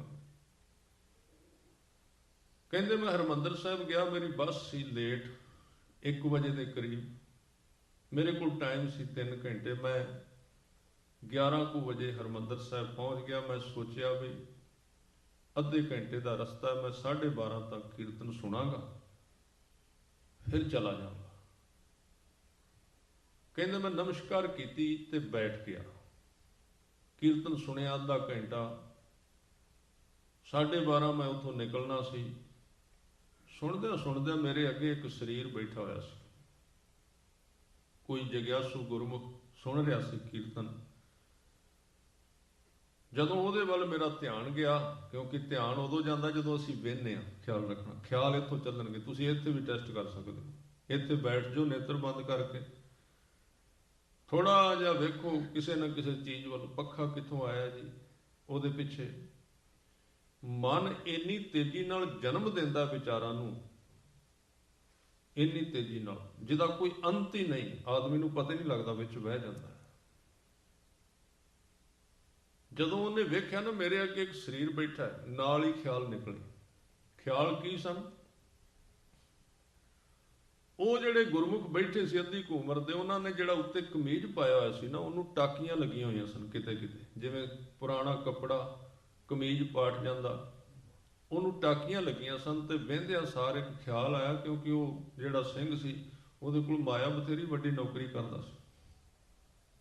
ਚਲੋ ਭਲੇ ਵਾਸਤੇ ਵਿਚਾਰ ਆਇਆ, ਉਹਨੇ ਸੋਚਿਆ ਵੀ ਆਹ ਵਿਚਾਰਾ ਬਜ਼ੁਰਗ ਇੱਥੇ ਬੈਠਾ ਹੈ, ਬੜੇ ਪਿਆਰ ਨਾਲ ਕੀਰਤਨ ਸੁਣ ਰਿਹਾ ਗੁਰੂ ਰਾਮਦਾਸ ਜੀ ਦੇ ਦਰ ਤੇ, ਪਰ ਕੱਪੜੇ ਪਾਟੇ ਤੇ ਪੁਰਾਣੇ ਨੇ, ਪਤਾ ਨਹੀਂ ਇਹਦੇ ਪਰਿਵਾਰ ਦੇ, ਇਸ ਤਰ੍ਹਾਂ ਅੱਜ ਕੱਲ੍ਹ ਚੱਲਦਾ ਵੀ ਬੱਚੇ ਪਤਾ ਨਹੀਂ ਇਹਨੂੰ ਕੱਪੜੇ ਵੀ ਦਿੰਦੇ ਨੇ। ਤੇ ਕਿਉਂ ਨਾ ਹੋਵੇ ਜੇ ਮੈਂ ਇਹਨੂੰ ਇੱਕ ਜੋੜੇ ਵਾਸਤੇ ਮਾਇਆ ਦੇ ਦਿਆਂ, ਕੀਰਤਨ ਹੋ ਰਿਹਾ, ਉਹ ਵੀ ਸੁਣ ਰਿਹਾ ਤੇ ਪਿੱਛੇ ਵਿਚਾਰ ਕਰੀ ਜਾਂਦਾ ਹੁੰਦਾ। ਤਾਂ ਉਹਨੇ ਸੋਚ ਲਿਆ, 12 ਕੁ ਵਜੇ ਉਹਨੂੰ ਖਿਆਲ ਆਇਆ, ਉਹਨੇ ਕਿਹਾ ਵੀ 10-15 ਮਿੰਟ ਨੂੰ ਉੱਠੇਗਾ, ਬਾਹਰ ਜਾਏਗਾ ਤੇ ਮੈਂ ਇਹਨੂੰ ਮਾਇਆ ਦੇ ਦਿਆਂਗਾ। ਜਦੋਂ 12:15 ਹੋ ਗਿਆ ਨਾ, ਤੇ ਉਹ ਬਜ਼ੁਰਗ ਨਾ ਉੱਠਿਆ, ਉਹਦੇ ਜਾਣ ਦਾ ਟਾਈਮ ਹੋ ਗਿਆ ਤੇ ਉਹ ਉੱਠਦਾ ਨਹੀਂ। ਉਹ ਮਨ ਵਿੱਚ ਖਿੱਚ ਬੜੀ ਉਹਦੇ ਪੈਂਦੀ, ਖਿਆਲ ਉੱਠਦੇ ਨੇ ਵੀ ਹੁਣ ਉੱਠੇ, ਇੱਥੇ ਕਿਵੇਂ ਮਾਇਆ ਦਿਆਂ ਹਰਿਮੰਦਰ ਸਾਹਿਬ ਦੇ ਵਿੱਚ। ਅੰਦਰ ਬੜੇ ਵਿਚਾਰਾਂ ਦਾ ਉਹਦੇ ਤੂਫਾਨ ਉੱਠਿਆ। 12:30 ਹੋ ਗਏ, ਪਰ ਉਹ ਬਜ਼ੁਰਗ ਫਿਰ ਵੀ ਨਾ ਉੱਠਿਆ। ਤੇ ਅਖੀਰ ਨੂੰ ਉਹ ਜਿਹੜਾ ਸਿੰਘ ਕਹਿੰਦਾ ਸੀ ਨਾ ਵੀ ਮੈਂ ਜਾਣਾ 12:30 ਵਜੇ, ਉਹਨੇ ਕਿਹਾ ਵੀ ਮੈਂ 5 ਮਿੰਟ ਹੋਰ ਉਡੀਕਾਂਗਾ, 5 ਮਿੰਟ, ਜੇ ਉੱਠ ਪਿਆ ਤੇ ਦੇ ਜਾਾਂਗੇ, ਨਹੀਂ ਤੇ ਠੀਕ ਹੈ। ਫਿਰ ਜਿਸ ਵੇਲੇ 5 ਮਿੰਟ ਵੀ ਲੰਘ ਗਏ ਤੇ ਉੱਠਿਆ ਨਾ ਤੇ ਉਹ ਫਿਰ ਉਹ ਸਿੰਘ ਉੱਠ ਕੇ ਬਾਹਰ ਆ ਗਿਆ ਵੀ ਇਹ ਤਾਂ ਨਹੀਂ ਉੱਠਦਾ, ਚਲੋ ਠੀਕ ਹੈ। ਉਹ ਕਹਿੰਦਾ ਮੈਂ ਦੂਸਰੇ ਪਾਸੋਂ ਨਿਕਲ ਕੇ ਜਿੱਥੇ ਹਰ ਕੀ ਪੌੜੀ ਵੱਲ ਨੂੰ ਆ ਰਿਹਾ ਸੀ,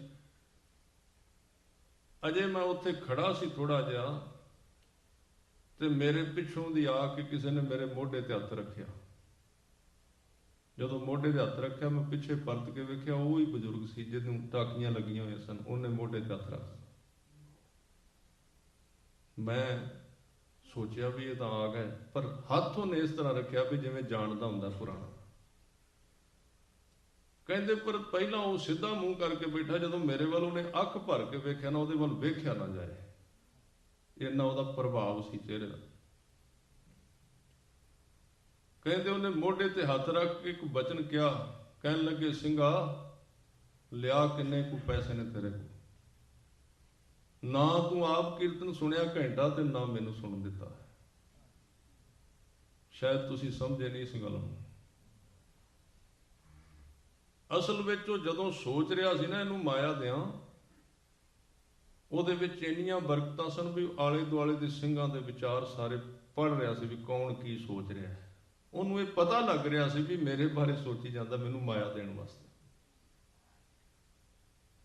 ਉਹਨੇ ਕਿਹਾ ਵੀ ਲਿਆ ਤੇਰੇ ਕੋਲ ਕਿੰਨੀ ਕੁ ਮਾਇਆ, ਤੂੰ ਨਾ ਆਪ ਕੀਰਤਨ ਸੁਣਿਆ, ਘੰਟਾ ਤੈਨੂੰ ਮਿਲਿਆ ਸੀ, ਨਾ ਮੈਨੂੰ ਸੁਣਨ ਦਿੱਤਾ, ਵਿੱਚ ਖਿੱਚਦਾ ਰਿਹਾ ਵੀ ਚੱਲ ਬਾਹਰ ਉੱਠ, ਬਾਹਰ ਨਿਕਲ।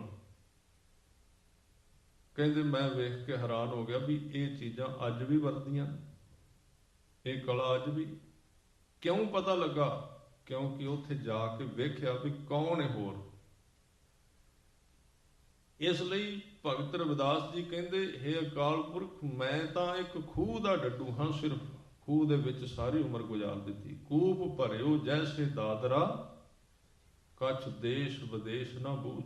ਐਸੇ ਮੇਰਾ ਮਨ ਵਿਖਿਆ ਬਿਮੋਹਿਆ, ਕਛ ਆਰਾ ਪਾਰ ਨਾ ਸੂਝ। ਖੂਹ ਵਿੱਚ ਹੀ ਜੰਮੇ ਆ, ਖੂਹ ਵਿੱਚ ਹੀ ਵੱਡੇ ਹੋਏ ਆ, ਤੇ ਖੂਹ ਵਿੱਚ ਹੀ ਜਾਣ ਦੀ ਤਿਆਰੀ ਕਰ ਲਈ। ਇਸ਼ਾਰਾ ਕਰ ਰਹੇ ਨੇ, ਸਿਰਫ ਆਪਣੀ ਬੁੱਧੀ ਦੇ ਦਾਇਰੇ ਵਿੱਚ ਹੀ ਜਨਮ ਲਿਆ ਹੈ, ਇੱਥੇ ਜੀ ਰਹੇ ਆ। ਬੁੱਧੀ ਤੇ ਖੂਹ ਤੋਂ ਪਾਰ ਕਦੇ ਨਿਕਲੇ ਨਹੀਂ, ਵਿਚਾਰਾਂ ਤੋਂ ਬਾਹਰ ਨਹੀਂ ਨਿਕਲੇ। ਇਸ ਕਰਕੇ ਭਾਈ ਗੁਰਦਾਸ ਜੀ ਦੀ ਇਹ ਵਿਚਾਰਧਾਰਾ ਜਿਹੜੀ ਇਹ ਸਾਰੀ ਪੌੜੀ ਵਿੱਚ ਚੱਲਦੀ ਹੈ, ਇਹ ਦੂਸਰੇ ਪਾਸੇ ਅੱਜ ਵਿਚਾਰ ਚੱਲੇਗੀ। ਜਿਵੇਂ ਦੀ ਗੁਰੂ ਸਾਹਿਬ ਬਖਸ਼ਿਸ਼ ਕਰਦੇ ਨੇ, ਤਾਂ ਫਿਰ ਇਹਦੇ ਤੇ ਆਪਾਂ ਕੱਲ ਨੂੰ ਸਤਿਗੁਰੂ ਕਿਰਪਾ ਕਰਨਗੇ। ਆਓ ਹੁਣ ਕੋਈ ਸਮਾਂ ਸਿਮਰਨ ਵਿੱਚ ਜੁੜਨਾ, ਕੁਝ ਮਿੰਟ ਬਾਕੀ ਨੇ। ਸਾਰੇ ਪਿਆਰ ਸਹਿਤ ਚੌਂਕੜਾ ਲਾ ਕੇ ਇਕਾਗਰ ਚਿੱਤ ਹੋ ਕੇ ਸਤਿਗੁਰਾਂ ਦੇ ਚਰਨਾਂ ਵਿੱਚ ਅਰਦਾਸ ਕਰੀਏ। ਵਾਹਿਗੁਰੂ ਵਾਹਿਗੁਰੂ ਵਾਹਿਗੁਰੂ ਵਾਹਿਗੁਰੂ ਵਾਹਿਗੁਰੂ ਵਾਹਿਗੁਰੂ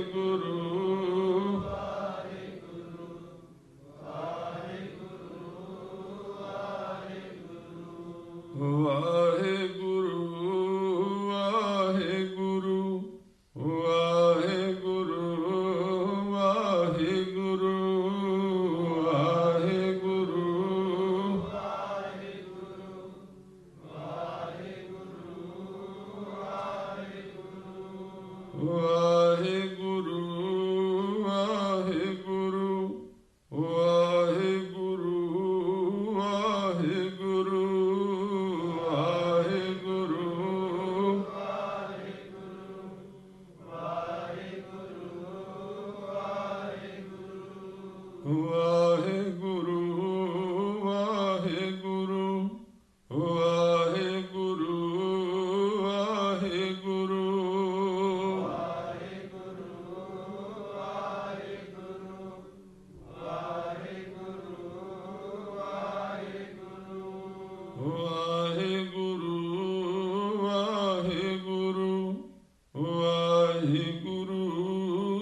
ਸਾਧ ਸੰਗਤ ਜੀ, ਇਹਨਾਂ ਸਮਾਂ ਆਪ ਜੀ ਨੂੰ ਪ੍ਰਵਾਨ ਕਰਨਾ, ਅਰਦਾਸ ਕਰੀਏ। ਵਿਸਰ ਨਾਹੀ ਦਾਤਾਰ